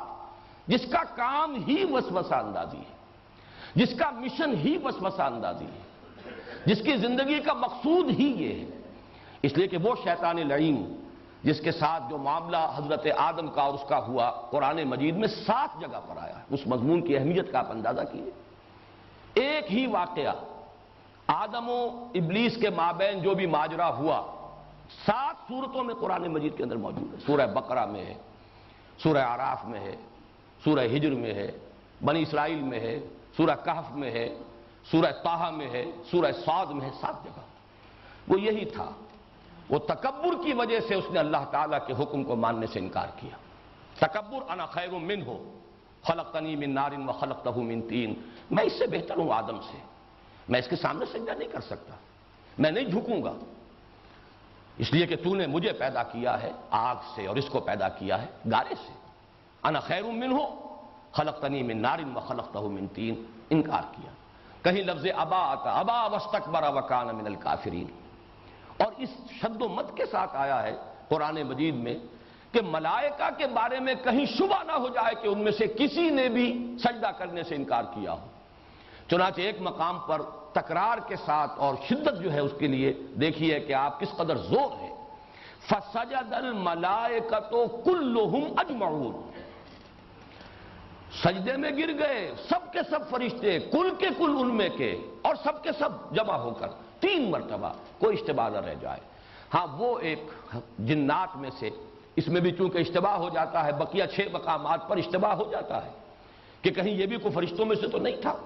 بتا دیا گیا کان من الجن ففسق عن امر ربی۔ سورہ کہف میں اس وسوسے کو بھی ختم کر دیا گیا، بات واضح کر دی گئی وہ جنات میں سے تھا۔ لیکن اپنے علم، اپنے تقوی، اپنی نیکی، اپنے زہد، اپنی عبادت گزاری، اس کی وجہ سے وہ ملائکہ کے زمرے میں شامل ہو گیا تھا، شریک تھا، اس کا قرب حاصل تھا۔ ویسے بھی چونکہ ملائکہ کا مادہ تخلیق ہے نور، اور جنات کا مادہ تخلیق ہے نار، اور یہ نار اور نور میں بڑا فرق ہے، آگ کے اندر روشنی ہے، یہ دونوں ہی چیزیں تو بیک وقت ہمیں سورج سے مل رہی ہیں، حرارت بھی مل رہی ہے اور ہمیں روشنی بھی مل رہی ہے، یہ ریڈیشن جو ہے اس کے دونوں چیزیں موجود ہیں، تو ان میں قرب بھی ہے۔ اس قرب کی وجہ سے بھی ہمارا معاملہ، چونکہ ہمارا مادہ تخلیق مٹی ہے، ہم اس عالم ارضی سے ہمارا حیولہ تیار ہوا ہے، اگرچہ اس میں پھر وہ روح پھونکی ہے اللہ نے، جس کی عظمت کا عالم یہ ہے کہ اسے اللہ اپنی ذات کی طرف منسوب کرتا ہے، وَنَفَخْتُ فِيهِ مِن رُوحِي، پھونک دیا میں نے اس میں اپنی روح میں سے۔ لیکن یہ ہے کہ بہرحال ہمارا یہ حیولہ جو ہے یہ تو اس مٹی کا بنا ہوا ہے، اس لیے ہمارا معاملہ ذرا دوری کا ہے، کثافت کا ہے۔ البتہ جنات جو ہے جو آگ سے بنائے گئے، من مارج من نار، اور قرآن مجید سے یہ بھی ثابت ہے کہ وہ اپنی تخلیق میں ہم سے متقدم ہے، ہم سے پہلے بنائے گئے۔ وَالْجَانَّ خَلَقْنَاهُ مِن قَبْلُ مِن نَارِ السَّمُومِ، یہ آدم کی تخلیق سے پہلے ہم نے جنات کو پیدا کر دیا تھا آگ کی لپٹ سے۔ اس اعتبار سے نوٹ کیجئے کہ ان جنات میں سے ایک جن عزازیل وہ ہے کہ جو اپنے علم اور اپنے اس تقوی اور اپنے زہد اور اپنی عبادت گزاری کی بنا پر ملائکہ سے قرب حاصل کر چکا تھا، انہی کے ساتھ سمجھا جا رہا تھا، اس نے وہ اپنے استکبار کی بنا پر اس نے انکار کیا، اور پھر جب اللہ تعالیٰ نے اس کی بنا پر اسے دھتکارا، فَاخْرُجْ مِنْهَا فَإِنَّكَ رَجِيمٌ، اب تم نکل جاؤ، ہماری رحمت کے تم مستحق نہیں رہے، تو اس نے ایک درخواست کی، فَأَنذِرْنِي إِلَىٰ يَوْمِ يُبْعَثُونَ، تو اے اللہ مجھے اب تو مہلت دے اس دن تک کے لیے جس دن کے یہ سب کے سب دوبارہ اٹھائے جائیں گے، تمام انسان دوبارہ زندہ کیے جائیں گے، اور میں یہ ثابت کر دوں گا کہ ان میں سے اکثریت، اس آدم کی اولاد، آدم کی نسل کی اکثریت تیرے شکر گزار نہیں ہوں گے، بَلْ تَجِدُ أَكْثَرَهُمْ شَاكِرِينَ، نہیں پائے گا تو ان میں سے اکثریت کو شکر کرنے والا، تیرے اس احسان کی قدر کرنے والا کہ تو نے آدم کو مسجود ملائک بنایا، تو نے آدم کو خلافت عطا فرمائی، تو نے آدم کو یہ مقام بخشا کہ فرمایا کہ خلقتہ بیدی، میں نے اسے اپنے دونوں ہاتھوں سے بنایا ہے۔ وہ مخلوق کے جس میں دونوں عالم جمع ہو گئے، عالم امر اور عالم خلق، وہ صرف ایک ہے اور وہ انسان ہے، اس لیے کہ فرشتے صرف عالم امر کی شے ہیں، جنات صرف عالم خلق کی شے ہیں، بقیہ یہ کل کائنات جو ہے صرف عالم خلق سے تعلق رکھتی ہے، صرف ایک ہستی ہے مخلوقات میں سے جس میں یہ دونوں عالم جمع ہوئے، اس لیے کہ ہمارا یہ حیولہ عالم خلق سے تعلق رکھتا ہے،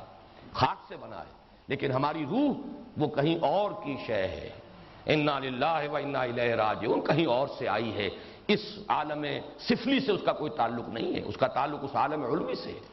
یہ اس اعتبار سے یہ مجموعہ ہے عالم امر اور عالم خلق کا، اس اعتبار سے نوٹ کیجئے اس کے اندر جو دشمنی پیدا ہوئی اس نے مہلت مانگی۔ اب اتنے مقامات پر قرآن مجید میں یہ ساری تفصیل موجود ہے، میں نے اس کا ایک خاص سبب سے یہاں ذکر کیا ہے، وہ بعد میں وہ اس کی وجہ جو ہے ظاہر ہو جائے گی۔ الوسواس الخناس، اس کے بارے میں کوئی اشتباہ نہیں ہونا چاہیے کہ اس سے اصل مراد وہی جس نے کہ مہلت مانگی تھی، اس لیے کہ اللہ نے کہا فَذْهَبْ فَإِنَّكَ مِنَ الْمُنذَرِينَ، جاؤ تمہیں دے دی گئی، اجازت دے دی گئی، مہلت دے دی گئی۔ یہ مہلت اس کی عمر طویل کی گئی ہے۔ وہی شیطان عزازیل آج بھی موجود ہے۔ اس کے یہ معنی نہیں کہ شیاطین جن و انس اور نہیں ہے، بے شمار ہیں، اس کی ذریت بھی ہے، اس کی اپنی نسل میں سے ہے۔ لیکن یہ بھی ہم جانتے ہیں کہ جنات جو ہیں کل کے کل کافر و فاسق نہیں ہے، فاجر نہیں ہے، ان میں مومن بھی ہیں، ان میں مسلم بھی ہیں، اگرچہ ان میں تعداد کم ہے، تکبر زیادہ ہے، اس پہلو سے شیطنت زیادہ ہے، لیکن یہ کہ جیسے کہ سورہ جن میں تفصیل سے آیا ہے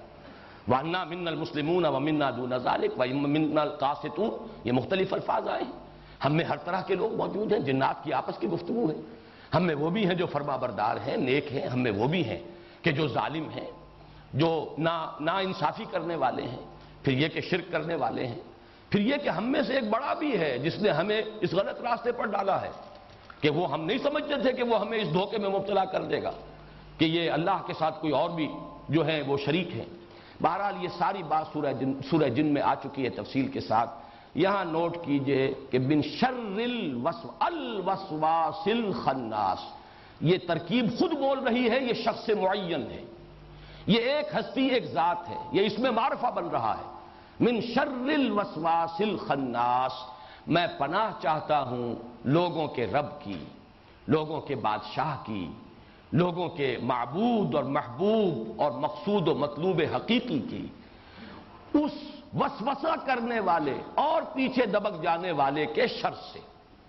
الذی یوسوس فی صدور الناس، اب اس کے ضمن میں وہ حدیث نوٹ کر لیجئے، خناس کی وضاحت ہو جائے گی۔ حضرت سعید ابن جبیر رضی اللہ تعالیٰ عنہ سے مروی ہے کہ اذا ذکر الانسان ربہ خنسا، جب انسان اپنے رب کو یاد کرتا ہے، اگر یہ جیسے کہ وہ فارسی کی کہاوت ہے خانہ خالی دیو رامی گیرد، اگر یہ نہا خانہ قلب، اگر اس میں اللہ کی یاد ہے، یہ معمور ہے ذکر الہی سے، تو شیطان بھاگ جائے گا، کھانا سا دبک جائے گا، پیچھے ہٹ جائے گا۔ لیکن فَإِذَا غَفَلَ وَسْوَسَ إِلَيْهِ، جب غافل ہوگا، خانہ خالی دیو رامی گیرد، دل خالی ہے اللہ کی یاد سے، اب وہ اس میں وسوسہ کرے گا۔ بلکہ ایک اور روایت جو ہے عبداللہ ابن شقیق سے رضی اللہ تعالیٰ عنہ، حضرت انس سے، یہ ایک ہم مضمون روایات ہیں جو ابو یعلا لائے ہیں، اس میں تو الفاظ ہیں کہ شیطان اپنی تھوتنی جما کر رکھتا ہے انسان کے دل پر، یا اس کی چونچ، تھوتنی جو ہے یہ کتے کے منہ کو اور سور کے منہ کے لیے لفظ مستعمل ہوتا ہے، خاص قسم کا، بہت ہی مکروہ شکل، تو وہ جو تھوتنی ہے وہ انسان کے دل کے اوپر جما کر رکھتا ہے۔ اگر تو اللہ کا وہ کی یاد کرتا ہے تو وہ بھاگتا ہے، پیچھے ہٹ جاتا ہے، دبک جاتا ہے، خانہ سا، الٹے پاؤں۔ لیکن اگر غافل ہوتا ہے تو وہ چونچ اپنی جو ہے چبھو دیتا ہے انسان کے دل میں، یا اپنی تھوتنی وہاں رکھ کر پھونکے مارنی شروع کرتا ہے۔ اس لیے کہ ظاہر بات ہے شیطان کو یہ اختیار نہیں ہے کہ وہ آپ کو بدی پر مجبور کر سکے، یہ اختیار اسے نہیں دیا۔ ان عبادی لیس لک علیہم سلطان، میرے بندوں پر تجھے کوئی اختیار حاصل نہیں، کوئی قدرت حاصل نہیں کہ تم جو چاہو کر لو اور جدھر چاہو موڑ دو۔ تم انہیں ترغیب دلا سکتے ہو، تم انہیں سبز باغ دکھا سکتے ہو، تم انہیں جدھر چاہو ورگلانے کی کوشش کر سکتے ہو، دھوکے دے سکتے ہو، فریب دے سکتے ہو، دنیا کو مزین کر کے دکھا سکتے ہو، شہوات نفسانی کو مشتعل کر سکتے ہو، سب کچھ کر سکتے ہو، لیکن تمہارا اختیار نہیں ہے۔ البتہ یہ ہے کہ جو انسان میں بارود ہے وہ تو ہے ہمارے اندر، اگر ہمارے اندر وہ روح ربانی ہے تو ہمارا یہ حیوانی وجود جو ہے اس میں وہ اینیمل انسٹنکٹس موجود ہیں، اس میں وہ ساری جبلتیں، حیوانی جبلتیں، اڈ لیبیڈو، وہ جو فرائڈ کے الفاظ ہیں وہ سب کے سب موجود ہیں، گویا کہ بارود تو ہمارے اندر ہے۔ اسی لیے آیا ہے سورہ ابراہیم میں کہ جب شیطان کو ملامت کریں گے قیامت کے دن جو اس کے پیروکار تھے تو وہ کہے گا فَلَا تَلُومُونِي وَلُومُوا أَنفُسَكُمْ، میں نے تمہیں صرف بلایا تھا، تم نے میری دعوت پر لبیک کہا، میں نے کہا ادھر آ جاؤ، تم آ گئے، میرا کوئی اختیار تو تم پر نہیں تھا، تم چاہتے تو میری دعوت کو قبول نہ کرتے، میری پکار پر لبیک نہ کہتے۔ فَلَا تَلُومُونِي وَلُومُوا أَنفُسَكُمْ، تو اب مجھے ملامت نہ کرو، ملامت کرو اپنے آپ کو۔ وہ نفس کیا ہے؟ لُومُوا أَنفُسَكُمْ، تمہارے اپنے نفوس، تمہاری اپنی جانیں، تمہارا اپنا نفس امارہ، إِنَّ النَّفْسَ لَأَمَّارَةٌ بِالسُّوءِ، تمہارے اینیمل انسٹنکٹس، تمہاری اڈ، تمہاری لیبیڈو، یہ تو تمہارے اندر تھی، بارود موجود ہے، صرف چنگاری ڈال کر، مجھے وہ یاد آیا ہے، کولوکیل زبان کا محاورہ ہے اردو کا، یہ ادبی زبان کا، لٹریری لینگویج کا تو نہیں ہے، کہ بھس میں چنگاری ڈال کر اور جمال و دور کھڑی. یہی اس شیطان کا معاملہ ہے کہ اس میں چنگاری وہ ڈالتا ہے، بارود انسان کا اپنا ہے، اس کے حیوانی شہوات، داعیات، محرکات نفس، وہ سب اس کے اندر موجود ہیں، البتہ ان میں اشتعال پیدا کرتا ہے شیطان اپنے وسوسے سے. من شر الوسواس الخناس. اب جو آخری آیت آ رہی ہے، الذی یوسوس فی صدور الناس، تو بات واضح ہو گئی، لوگوں کے سینوں کے اندر وسوسہ اندازی کرتا ہے، پھونکے مارتا ہے، اپنی تھوتنی ٹکاتا ہے، ذکر کرتا ہے انسان، اگر اس کا دل جو ہے نہا خانہ قلب معمور ہے ذکر الہی سے، اللہ کی یاد سے، تو پھر وہ پیچھے ہٹتا ہے، بھاگ جاتا ہے، دبک جاتا ہے، چھپ جاتا ہے، جہاں غافل دیکھتا ہے اور اس کو وہ بہکاتا ہے. من الجنۃ والناس. سورۃ الناس کا جو یہ آخری ٹکڑا ہے یا آخری آیت ہے، یہ مشکلات القرآن میں سے ہے. اگرچہ ہمارے ہاں جو متداول تفاسیر ہیں اس میں ایک ہی مفہوم ان کا عام ہو گیا ہے، لیکن یہ کہ اس کے بارے میں دو رائیں موجود ہیں، اور میں اس کے ضمن میں چاہتا ہوں ذرا قدر تفصیل میں جانا، اس لیے کہ اس کے ساتھ ایک خاص مسئلہ متعلق ہے جو میں آخر میں بیان کروں گا. من الجنۃ والناس، اب یہ بیان ہے کسی شے کا. کس کا بیان ہے؟ جو اکثریت کی رائے ہے اور جو معروف ہے، مشہور ہے،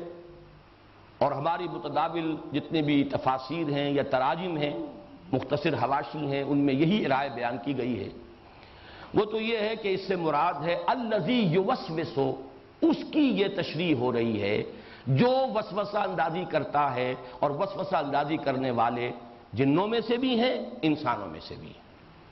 یعنی شیاطین جن و انس. شیاطین جن و انس کا ثبوت قرآن مجید کے اندر موجود ہے. سورہ انعام میں فرمایا وَكَذَلِكَ جَعَلْنَا لِكُلِّ نَبِيٍّ عَدُوًّا شَيَاطِينَ الْإِنسِ وَالْجِنِّ يُوحِي بَعْضُهُمْ إِلَىٰ بَعْضٍ زُخْرُفَ الْقَوْلِ غُرُورًا. اسی طرح ہم نے ہر نبی کے لیے دشمن بنا کر کھڑے کر دیے شیاطین، انسانوں میں سے بھی جنوں میں سے بھی. اور یہ شیاطین جن و انس ان کا گٹھ جوڑ ہے. یہ در حقیقت انسانوں کو گمراہ کرنے کے لیے، وسوسہ اندازی کرنے کے لیے آپس میں تعاون کرتے ہیں، ایک دوسرے کو وحی کرتے ہیں. یہاں وہ لفظ وحی بھی آ گیا وسوسے کے لیے. یوحی بعضهم الی بعض زخرف القول غرورا، دھوکے کی باتیں، ملمے کی باتیں، ایک دوسرے کو وہ وسوسہ اندازی اور وحی، الاعلام بالخفاء والسرعہ، اس کے ذریعے سے کرتے رہتے ہیں تاکہ انسانوں کی گمراہی کا سبب بنے. اور یہ کس لیے کرتے ہیں ہم؟ یہ بھی بڑی اہم بات ہے. اس لیے کرتے ہیں کہ نبی اور نبی کے ساتھیوں کے لیے ابتلا ہو، امتحان ہو، آزمائش ہو. اگر سب چیز آسانی سے چل رہی ہو، کوئی نہ مخالفت ہو، نہ کوئی تکلیف آئے، نہ ابتلا ہو، نہ آزمائش ہو، تو کچے پکے سب جڑے رہیں گے. جبکہ اللہ تعالیٰ کی سنت یہ رہی ہے جو بھی آئے ہمارے نبی کے ساتھ، کسی بھی داعی حق کے ساتھ، وہ کھرا کھرا آئے، کھوٹا نہ آئے. وہی ہوں کہ جو صادق ہوں اور مخلص ہوں، وہی آئیں. جو دکھاوے کے لیے ہوں، دودھ پینے والے مجنوں، چھلنیاں لگنی چاہیے کہ وہ چھن جائیں، وہ پیچھے رہ جائیں. اور یہ چھلنیاں کیسے لگیں گی؟ آزمائشیں آئیں گی، ابتلا ہوں گے، تکلیفیں ہوں گی، مصیبتیں ہوں گی، تبھی تو چھلنی لگے گی. جو مخلص نہیں ہے وہ رہ جائیں گے، جو مخلص ہیں وہ ان بھٹیوں سے نکل کر آئیں گے، اور ان بھٹیوں سے نکل کر آئیں گے تو ان کا ایمان جو ہے اس کو مزید جلا ہو گئی ہوگی. وہ کندن بن کر نکلیں گے، زر خالص بن کر نکلیں گے. یہ ابتلا اور آزمائش کا فلسفہ ہے. قرآن مجید میں خاص طور پر سورہ آل عمران میں بڑی تفصیل سے اور تکرار و اعادہ کے ساتھ اس کی وضاحت ہوئی. اب یہ کیسے ہوں گے؟ ابتلائیں کیسے آئیں، آزمائشیں کیسے آئیں؟ جب تک کہ مخالفین نہ ہو، ابو جہل نہ ہو، تو کیسے ٹیسٹ ہوگا کہ کس قدر ثابت قدم ہے سمیہ رضی اللہ تعالی عنہا؟ کیسے امتحان ہوگا؟ کیسے ظاہر ہوگا؟ کتنے ثابت قدم ہیں یاسر رضی اللہ تعالی عنہ؟ امیہ ابن خلف نہ ہو تو کیسے پتا چلے گا؟ کتنی استقامت ہے بلال کے اندر، کتنی ہمت ہے، کتنا صبر ہے، کتنا ثبات ہے. اس لیے ہم تو خود ہی ہر نبی کے لیے اٹھاتے رہے ہیں دشمن بنا کر شیاطین جن و انس کو، جن کا گٹھ جوڑ ہوتا ہے، جو مخالفت کرتے ہیں، تاکہ اس مخالفت سے جو آزمائشوں کا، ابتلاعات کا سلسلہ ہو وہ چھلنی بن جائے، اور اس میں دودھ کا دودھ، پانی کا پانی جدا ہو جائے. حتیٰ یمیز الخبیث من الطیب، جو پاک ہے وہ علیحدہ ہو جائے اور جو ناپاک ہے وہ علیحدہ ہو جائے. جو مخلصین ہیں وہ علیحدہ ہو جائیں اور جو منافقین ہیں یا جھوٹ موٹ کے ضعفاء ایسے ہی کسی جذباتی سے کسی تحریک کے تحت آگے آ گئے تھے، ان میں استقامت نہیں تھی، ان میں کوئی فیصلہ نہیں تھا، کوئی عزیمت نہیں تھی، مولانا ہو۔ یہ لفظ شیاطین جن و انس قرآن مجید میں آیا ہے، اور اس میں کوئی شک نہیں کہ جنات میں بھی وہ قوتیں موجود ہیں بدی کی طرف لانے والی، اور انسانوں کے اندر بھی ہیں۔ لیکن ایک رائے تو جیسا کہ میں نے عرض کیا کہ یہ اس پہ کوئی اعتراض نہیں ہو سکتا، بات بالکل واضح ہے۔ قرآن مجید میں چونکہ اس کی نظیر موجود ہے، شیاطین جن و انس، لہذا یہ سمجھنا کہ من الجنت والناس آخری آیت جو ہے یہ در حقیقت تشریح کر رہی ہے الذی یوسوس، اس کا جو فاعل ہے وسوسہ کرنے والا، کون؟ جنات میں سے بھی انسانوں میں سے بھی۔ یہ تفسیر تو وہ ہے جو متداول ہے، معروف ہے، عام ہے، مقبول ہے۔ لیکن یہ کہ میرے ذہن میں اس پر کوئی اشکال تھا، اور اس کی وجہ سے پھر مجھے تحقیق کرنی پڑی، تو میں اپنی اس تحقیق کا جو حاصل ہے آپ کے سامنے رکھ رہا ہوں، اور وہ دوسری رائے جو ہے چونکہ میرا ذاتی رجحان اس کی طرف ہے، اسی لیے میں اس کو وضاحت کے ساتھ آپ کے سامنے رکھوں گا۔ دوسری رائے یہ ہے کہ الناس ہی کی شرح ہو رہی ہے، یہ الذی یوسوس فی صدور الناس، وہ جو وسوسہ اندازی کرتا ہے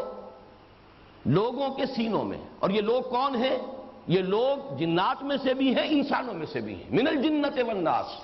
یہ چونکہ قرب بھی ہے، الناس کی شرح ہی مزید ہو رہی ہے من الجنت والناس سے، اس پر ایک اعتراض وارد ہوتا ہے کہ لفظ مشترک ہے، فی صدور الناس وہی لفظ جو ہے، اب اسی کی تقسیم اگر دو حصوں میں ہو جائے کہ یہ ناس کے لفظ کے اندر ناس بھی موجود ہے انسان، اور یہ کہ جنات بھی موجود ہیں، تو بظاہر اس پر اعتراض جو ہے قوی ہے۔ لیکن یہ کہ یہ قول کس نے اختیار کیا ہے؟ امام فرا کا قول ہے، یہ کسی معمولی شخص کا نہیں ہے، لغت کے امام وہ بھی ہیں، لغت کے نحو کے امام ہیں، اور اس کے جوابات دیے گئے ہیں۔ پھر امام راضی نے بھی یہ جوابات نقل کیے ہیں، صاحب روح المعانی نے بھی جوابات نقل کیے ہیں، یعنی اتنا تو اس معاملے کو سب نے قابل اعتنا سمجھا ہے، قابل توجہ سمجھا ہے کہ ان تمام مفسرین نے اس کا تذکرہ کیا ہے۔ بدقسمتی سے ہمارے ہاں جو لوگ صرف اردو تفاسیر پڑھنے کے عادی ہو گئے ہیں، اب ظاہر بات ہے کہ ان کے سامنے وہی چیزیں آتی ہیں کہ جو ہمارے اس دور کے جو مفسرین ہیں، جو انہوں نے ترجیح جو جس شے کو دی قبول کر لیا، وہ عام ہو گئی۔ دوسری شے ایسے محسوس ہوتا ہے کہ جیسے سرے سے اس کا وجود ممکن ہی نہیں، جس کی ایک بڑی مثال میں بارہا دیتا رہا ہوں کہ جہاں سورہ بقرہ میں جہاں احکام صوم آئے ہیں، اس کے ضمن میں ایک رائے جو ہے وہ بار بار آتی رہی کہ وہ دونوں آیات جو ہیں در حقیقت پہلے بھی آیا اور اس کے بعد بھی آیا، دونوں احکام آئے، دونوں میں کچھ رعایتیں بھی آئیں، تو سمجھا یہ گیا کہ وہ صوم رمضان سے متعلق ہیں۔ مجھے اشکال تھا اپنے زمانہ طالب علمی سے، میڈیکل کالج میں پڑھتا تھا، تب بھی یہ طبیعت کو بات قبول نہیں ہو رہی تھی کہ ایسی تکرار، رمضان کا ذکر بعد میں آ رہا ہے، شہر رمضان الذی انزل فیہ القرآن، لیکن یہ کہ اس سے پہلے جو صوم کا ذکر ہو رہا ہے، اور لفظ معدودات گنتی کے چند دن، یہ صوم رمضان سے متعلق نہیں ہو سکتا۔ لغت میں بھی معدودات جو ہے وہ جمع قلت ہے، زیادہ سے زیادہ 9 پر اس کا اطلاق ہو سکتا ہے، جبکہ رمضان مبارک کے تو کم سے کم روزے 29 ہوں گے، اگر 30 نہیں تو 29 تو ہیں۔ اشکال تھا، لیکن یہ کہ اس وقت اس زمانے میں عربی تفاسیر تک رسائی نہیں تھی، اردو کی جتنی بھی تفاسیر تراجم حواشی ہیں ان سب میں ایک ہی بات تھی۔ اتفاق کی بات یہ ہے کہ جماعت اسلامی ہند کا ایک رسالہ نکلتا تھا، ماہنامہ، مجھے نہیں معلوم اب بھی جاری ہے یعنی زندگی، اس میں سید عروج قادری صاحب کا ایک مضمون شائع ہوا، اس مضمون میں تنقید تھی مولانا انور شاہ کاشمیری رحمۃ اللہ علیہ پر، کہ بڑی ہلکی بات کہہ دی ہے مولانا انور شاہ کاشمیری رحمۃ اللہ علیہ نے، اور انہوں نے یہ کہہ دیا کہ یہ جو پہلا حکم ہے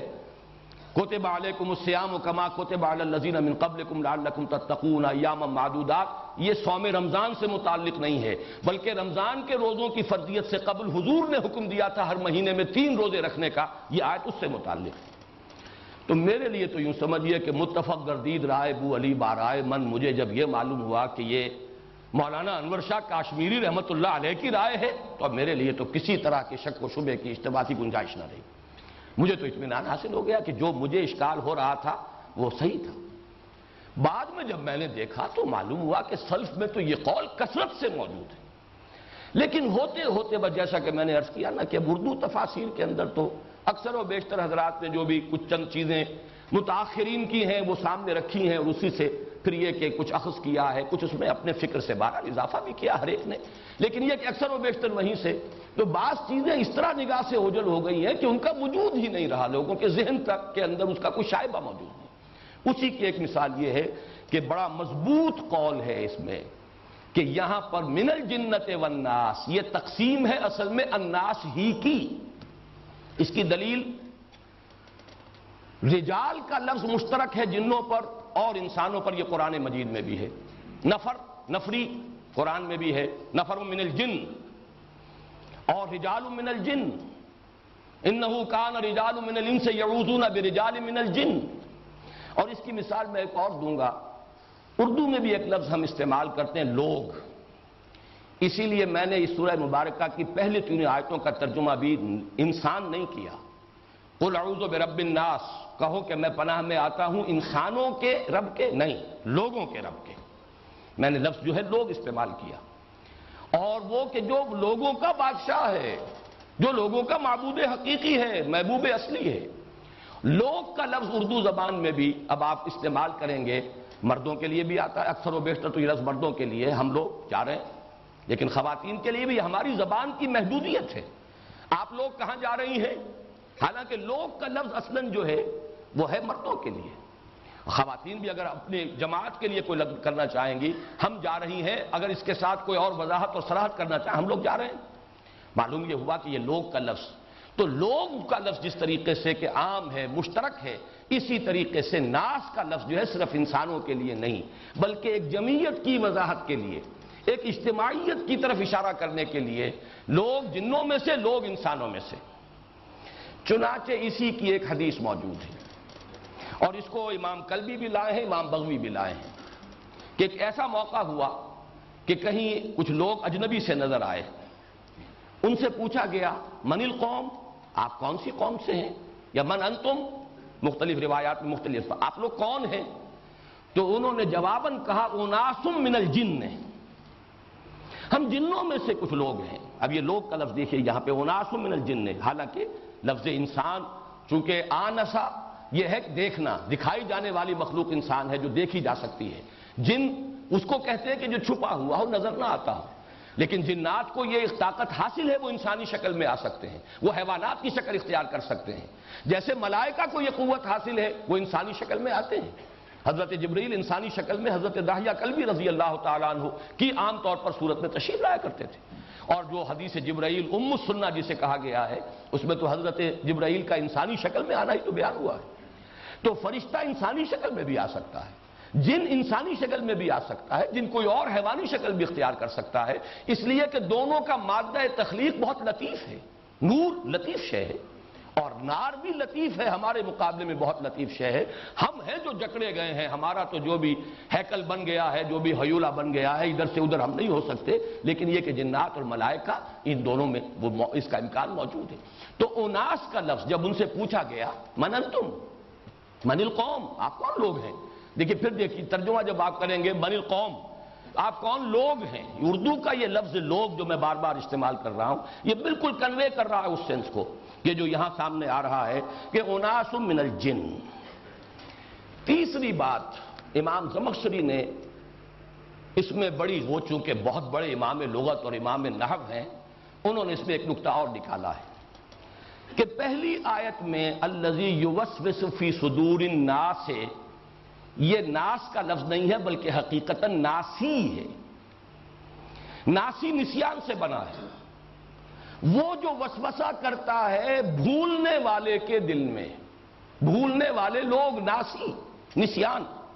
اور اس کے لیے دلیل دی ہے انہوں نے، ظاہر بات ہے امام زمخشری ہیں، وہ بات کسی شہادت کے بغیر، استشہاد کے بغیر، دلیل کے بغیر تو نہیں کہتے۔ چنانچہ سورہ قمر کی آیت ہے یوم یرد الداعی الی شیء نکر، جس دن کے ایک پکارنے والا پکارے گا اس شے کی طرف جو بڑی ناگوار ہوگی، ناخوشگوار ہوگی۔ پکارنے والا داعی، لیکن داعی نہیں ہے لفظ قرآن میں، داعی، وہ یہ جو عین کا جو یہ ہے، یہ کے بجائے صرف زیر رہ گئی ہے، یوم یدعو الداعی الی شیء نکر، لیکن یہ وہاں حذف کر دی گئی، یوم یدعو الداعی الی شیء نکر، صرف زیر رہ گئی ہے، بعین ہی الذی یوسوس فی صدور الناس۔ وہ کہ جو وسوسہ اندازی کرتا ہے بھولنے والوں کے دلوں کے اندر، بھولنے والے لوگوں کے دلوں میں. اور یہ بھولنے والے کون ہیں؟ جن بھی اور انسان بھی. جیسا کہ میں عرض کر چکا ہوں، جنوں میں نیک بھی ہیں، صالح بھی ہیں. منا الصالحون ومنا دون ذالک، منا المسلمون ومنا القاسطون. نیک بھی ہیں، بھلے بھی ہیں، شیطنت والے بھی ہیں، برے بھی ہیں. انسانوں میں نیک بھی ہیں، انبیاء بھی انسان تھے، اولیاء اللہ انسان ہیں، مومنین صادقین انسان ہیں، منافقین بھی ہیں، شیاطین بھی ہیں، بدی کی طرف بلانے والے بھی ہیں، بڑے سے بڑے بلانے والے، بڑے سے بڑے داعیان شر انسانوں میں ہیں. تو معلوم یہ ہوا کہ یہاں ناسی کا لفظ مشترک ہے، جس کی وضاحت ہو رہی ہے کہ وہ من الجنت والناس ہے، وہ انسانوں میں سے بھی ہے اور جنات میں سے بھی ہے. گویا کہ زمخشری نے بھی اسی قول کو اختیار کیا اور اس کے لیے دلیل جو ہے قرآن مجید سے استشہاد کرتے ہوئے اس کے لیے جو اصل دلیل ہے لغت کی وہ بھی پیش کر دی. جہاں تک میری ذاتی رائے ہے، امام زمخشری نے جو بات فرمائی ہے یقیناً بہت دلچسپ بھی ہے، بڑی وزنی بھی ہے. قرآن مجید سے اس کی شہادت موجود ہے، نظیر موجود ہے. لیکن یہ کہ میرے نزدیک اس کی تکلف کی ضرورت نہیں ہے. ناس کے لفظ کو جو پہلی آیت میں آیا ہے، یعنی آیت نمبر 5 میں، اسے اسی معنی میں لیجئے جس معنی میں کہ ہم لوگ کا لفظ لیتے ہیں. اور اس کے لیے میری سب سے بڑی دلیل جو ہے اس کی طرف توجہ فرمائیے. کیا اللہ صرف انسانوں کا رب ہے یا جنات کا بھی رب ہے؟ کیا اللہ صرف انسانوں کا بادشاہ ہے یا جنات کا بھی بادشاہ ہے؟ کیا اللہ صرف انسانوں کا الہ ہے یا جنات کا بھی الہ ہے؟ یہ اگرچہ قرآن مجید میں جنات کے ساتھ خطاب بہت کم ہوا ہے، لیکن یہ کہ ہمارا تقریباً اجماعی عقیدہ ہے. یہ بعض حضرات نے تفرد کیا ہے، علیحدہ رائے اختیار کی ہے، لیکن یہ کہ تقریباً اجماعی عقیدہ یہ ہے کہ نبوت و رسالت جو ہے وہ صرف انسانوں میں رہی ہے، جنات میں نہیں. اسی لیے جنات بھی ایمان لاتے رہے ہیں انسانوں ہی میں سے آنے والے رسولوں پر. حضور پر ایمان لائے اور حضور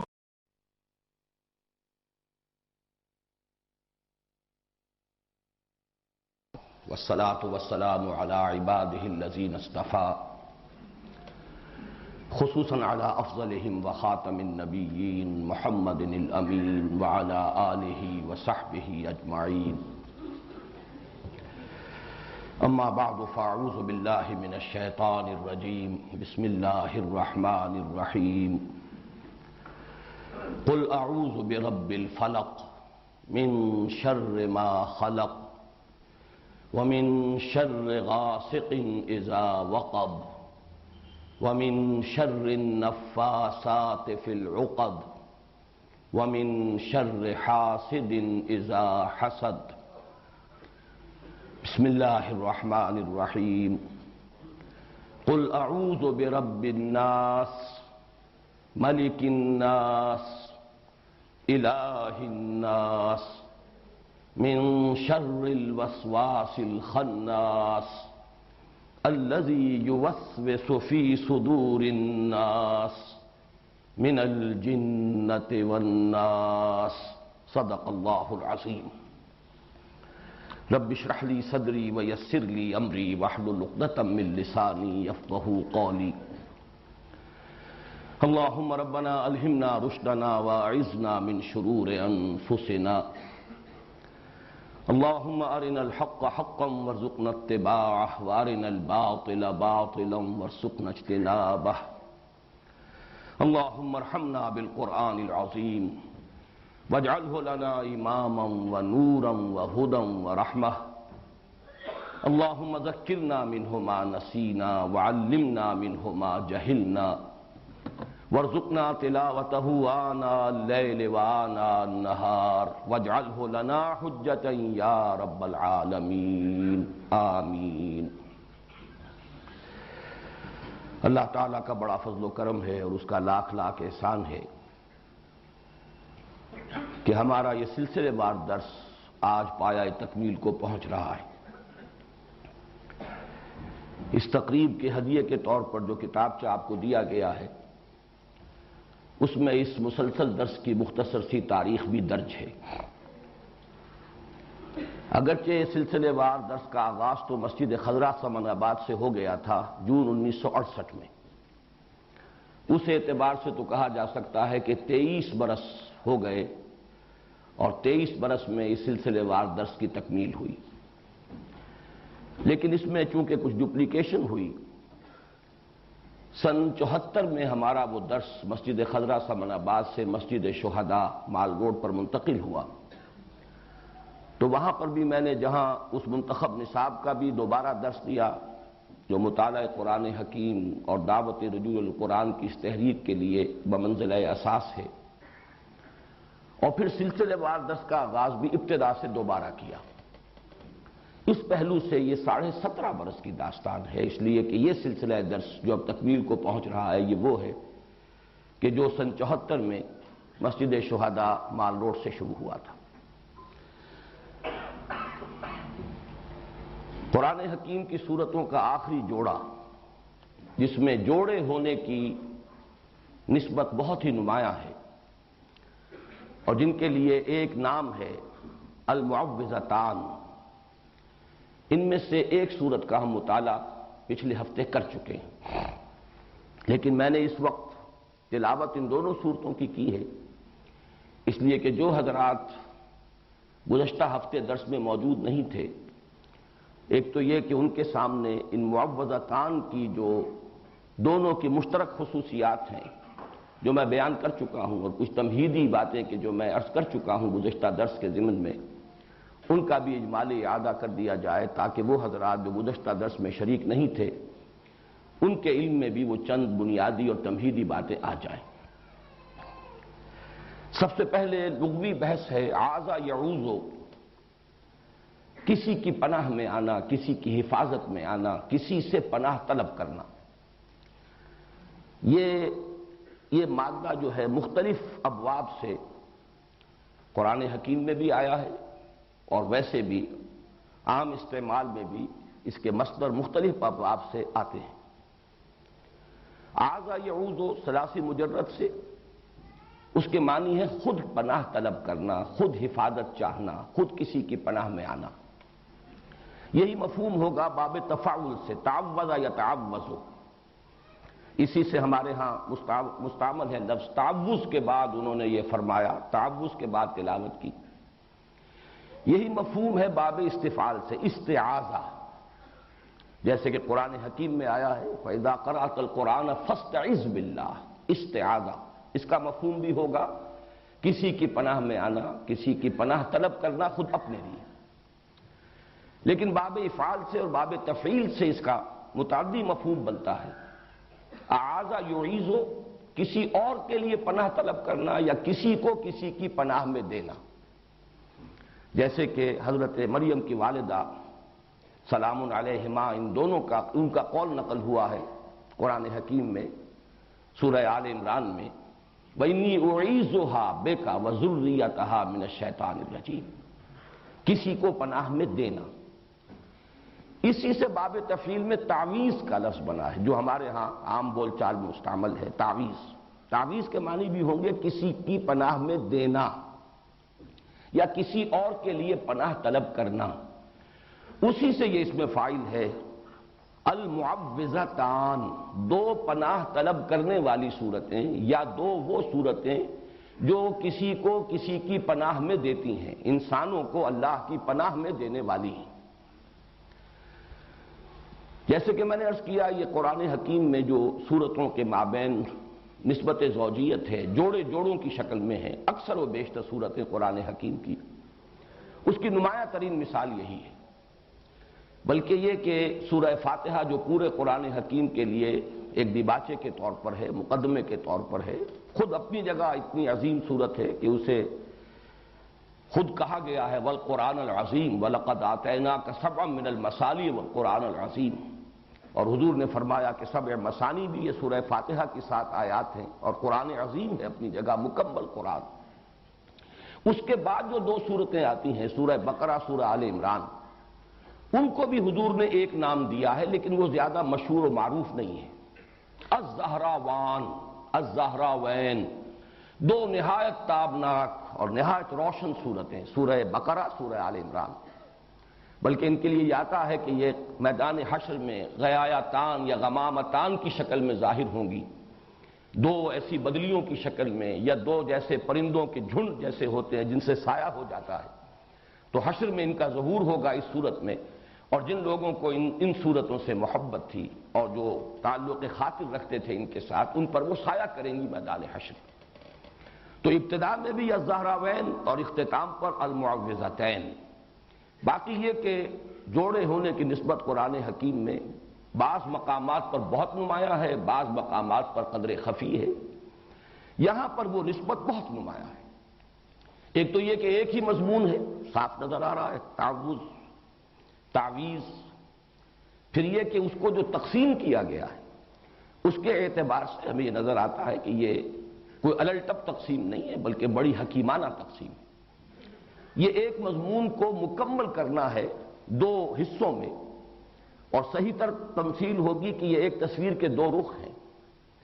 انسان پر کچھ آفات وہ ہیں جو خارج سے اس پر وارد ہوتی ہیں، اثر انداز ہوتی ہیں،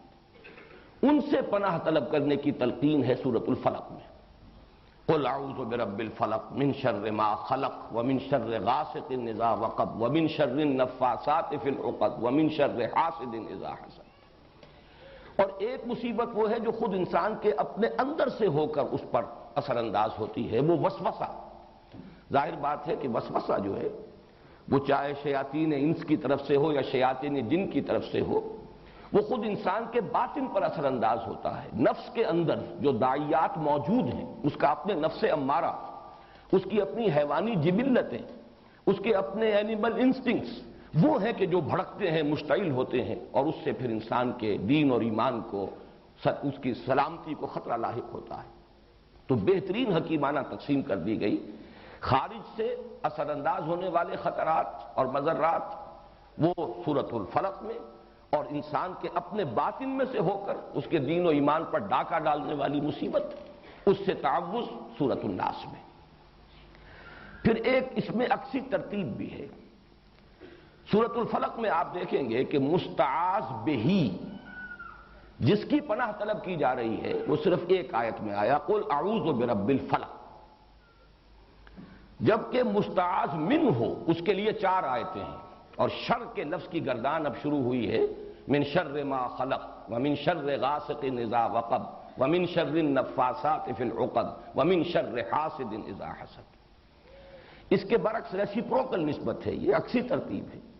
سورۃ الناس میں 3 آیتیں ہیں کہ جن میں مستعاذ بہی، قل اعوذ برب الناس ملک الناس الہ الناس، اور مستعاذ منہ صرف ایک ہے، اگرچہ آیات 3 ہیں لیکن شر کا لفظ ایک ہی مرتبہ آیا ہے، من شر الوسواس الخناس الذی یوسوس فی صدور الناس من الجنۃ والناس۔ آخری 2 آیتیں اسی کی تشریح پر مشتمل ہیں، ورنہ مستعاذ منہ صرف ایک ہے، مستعاذ بہی اگرچہ ذات باری تعالیٰ اپنی جگہ پر تو اکیلی ہے، تنہا ہے، قل هو اللہ احد، لیکن اس کے ساتھ انسانوں کی 3 نسبتیں نمایاں کی گئیں، قل اعوذ برب الناس ملک الناس الہ الناس۔ اس کے بعد مستعاذ من صرف ایک آیت پر مشتمل یا ایک شر ہے۔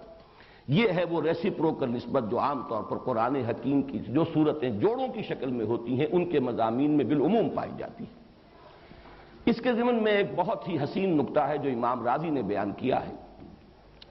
کہ واقعہ یہ ہے کہ انسان پر جو مصائب یا جو شرور اثر انداز ہوتے ہیں خارج سے، اس کا سارا اثر انسان کے جسم اور جان پر ظاہر ہوتا ہے، جبکہ انسان پر جو شیطان کی وسوسہ اندازی کا اثر ہے وہ در حقیقت اس کے دین و ایمان پر ڈاکہ ڈالتا ہے۔ لہذا مستعاذ بہی جو ہے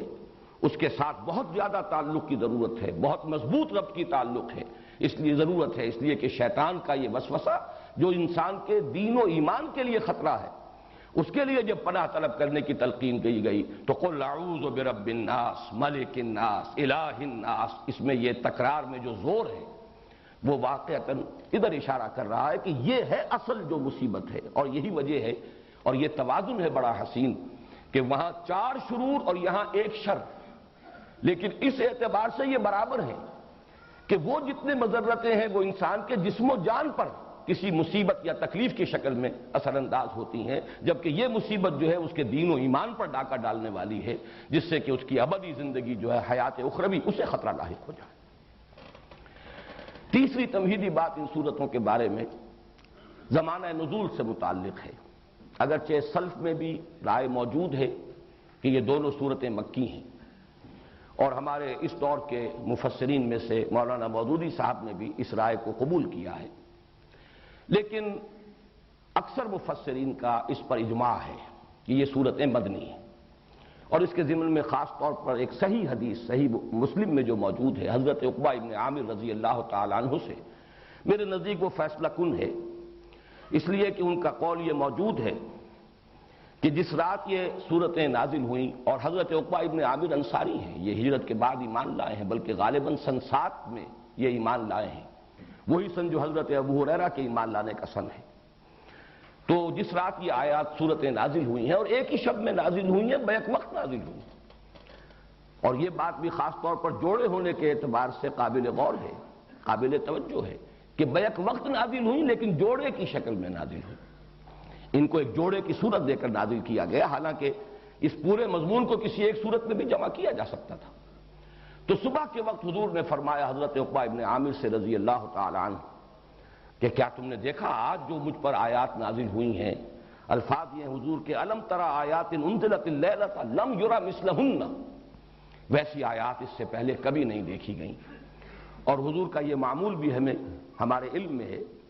کہ آپ اس سے پہلے مختلف آپ سے دعائیں منقول ہیں تعوذ کی، مختلف الفاظ میں آپ اللہ تعالیٰ کی پناہ طلب کیا کرتے تھے مختلف آفات سے، لیکن جب یہ صورتیں نازل ہو گئی تو پھر آپ نے اپنی بقیہ تمام دعاؤں کو ترک کر کے صرف انہی دونوں صورتوں کو معمول بہی بنا لیا، انہی کے ذریعے سے تعوذ، اس لیے کہ اب یہ جامع ترین کلمات ہیں، لم یری مثلہن، ان جیسی تو آیات دیکھی ہی نہیں گئی۔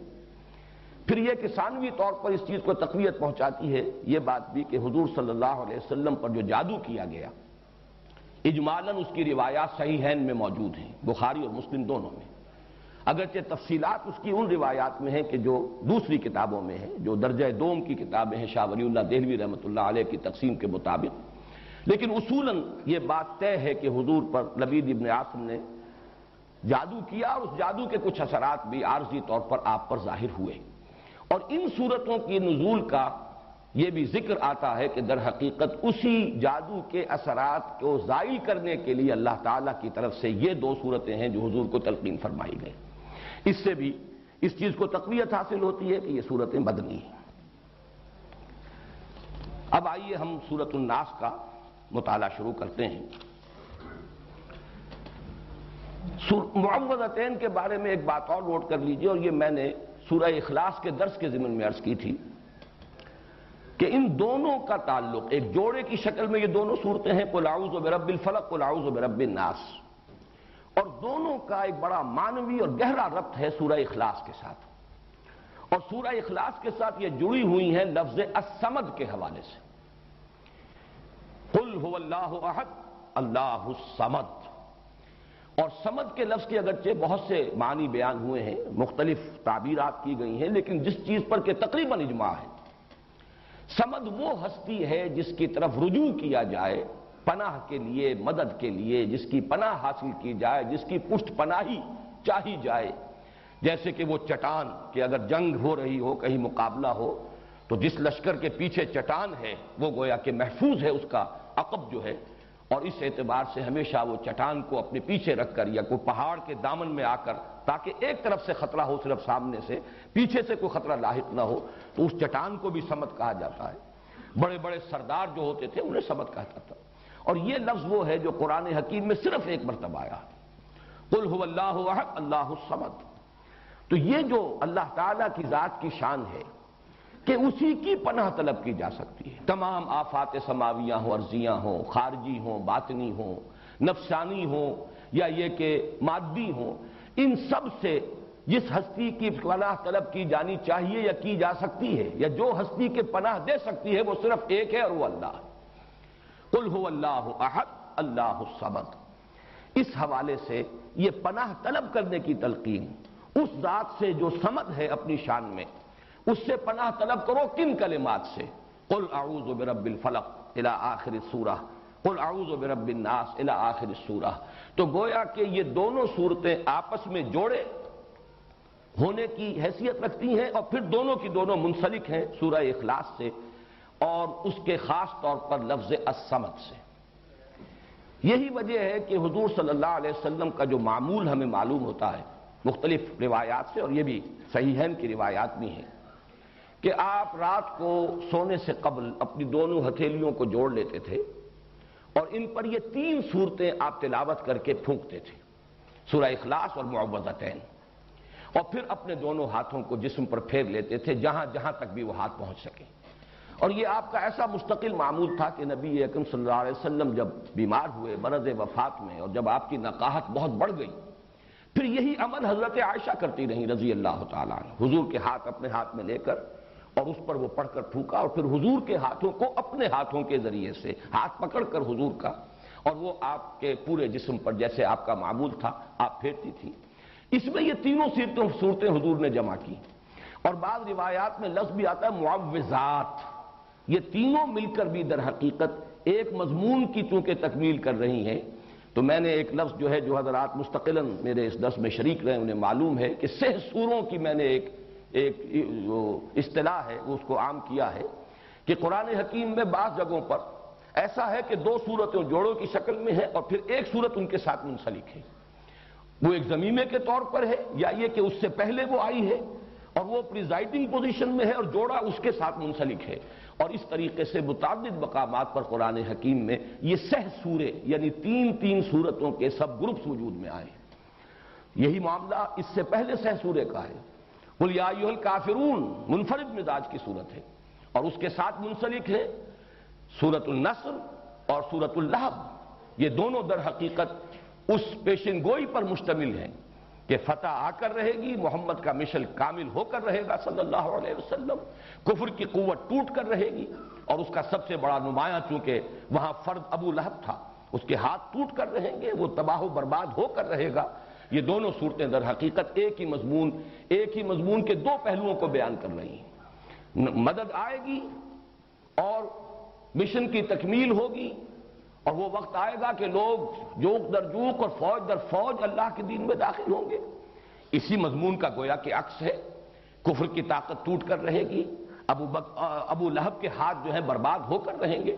یہ دونوں صورتیں جڑی ہوئی ہیں کس سے؟ جس میں اعلان برات کیا گیا، قل یا ایھا الکافرون لا اعبد ما تعبدون ولا انتم عابدون ما اعبد ولا انا عابد ما عبدتم ولا انتم عابدون ما اعبد لکم دینکم ولی دین۔ تو اس طرح پر قرآن حکیم کی یہ آخری 6 صورتیں 2 سوروں کی شکل میں ہیں، سورہ کافرون اور ان کے ساتھ جوڑا سورۃ النصر سورۃ اللہب، سورہ اخلاص اور اس کے ساتھ جوڑا معوذتین۔ اور اسی سے بات سمجھ میں آئے گی کہ ان دونوں 6 سوروں کے جو ابتدائی صورتیں ہیں جو پریزائڈنگ پوزیشن میں ہیں دونوں 6 سوروں میں، ان کے درمیان بڑا گہرا ربط ہے۔ میں نے مثال بھی دی تھی، آج بھی عرض کر رہا ہوں کہ اگر 2 ٹرائنگلز آپ بنائیں اپنے سامنے ہی کاغذ پر، جن میں سے ایک کے اوپر سورہ کافرون اور نیچے کے دونوں زاویے جہاں ہیں وہاں سورۃ النصر اور سورۃ اللہب، اور دوسری ٹرائنگل کے اوپر سورہ اخلاص اور نیچے سورہ فلق اور سورۃ الناس، اب آپ دیکھیں گے کہ یہ دونوں جو ٹاپ پر ہیں سورہ کافرون اور سورہ اخلاص، یہ ایک دوسرے کے قریب آ جائیں گی، ان کا براہ راست ایک ربط و تعلق ہوگا، اور یہی ربط و تعلق ہمارے سامنے آتا ہے حضور کے معمولات میں۔ فجر کی 2 سنتوں میں سورہ کافرون اور سورہ اخلاص، یہ آپ کا ایک مستقل معاملہ تھا۔ اسی طریقے سے طواف کی 2 رکعتیں، پہلی رکعت میں سورہ کافرون، دوسری میں سورۃ اخلاص، معلوم ہوا کہ ان دونوں میں بڑا گہرا ربط ہے۔ پھر یہ کہ سورہ اخلاص کو جہاں کہا گیا ثلث قرآن کہ یہ 1/3 قرآن کے مساوی ہے، وہاں سورہ کافرون کو فرمایا گیا ربع قرآن، یہ بھی 1/4 قرآن کے مساوی ہے۔ تو ان دونوں صورتوں کی عظمت اور ان کا جو باہمی قرب اور مناسبت ہے وہ ان 6 سوروں کی ترتیب کو اگر سامنے رکھا جائے تو بہت نمایاں ہو جاتی ہے۔ اب آئیے، قل اعوذ برب الناس ملک الناس الہ الناس، یہ ہے مستعاذ بہ،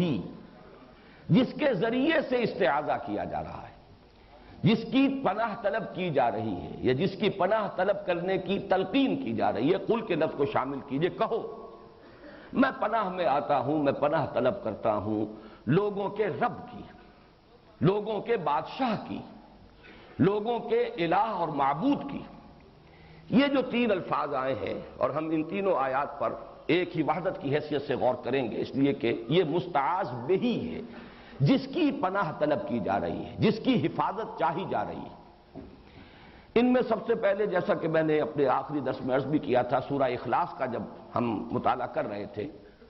کہ اگرچہ اس سے پہلے درس کے دوران لفظ اللہ جو ہے، اللہ کا یہ نام بے شمار مرتبہ آیا ہے، لیکن شروع میں اس کی وضاحت کی تھی، اللہ کی لغوی بحث، اس کا مادہ کیا ہے، اس کے مفاہیم کیا ہیں، یا پھر میں نے سورہ اخلاص میں آ کر ان باتوں کو دہرایا ہے، اور میں نے عرض کیا تھا کہ لفظ رب کا جہاں تک تعلق ہے اس پر انشاءاللہ گفتگو ہوگی سورۃ الناس میں، حالانکہ یہ لفظ سورۃ الفلق میں بھی آ چکا ہے، قل اعوذ برب الفلق قل اعوذ برب الناس۔ آج میں چاہتا ہوں کہ اس لفظ کی بھی لغوی بحث، اور اس میں ایک اشکال ہے، وہ اشکال ہے کہ جس میں میں بھی بہت عرصے تک مبتلا رہا ہوں،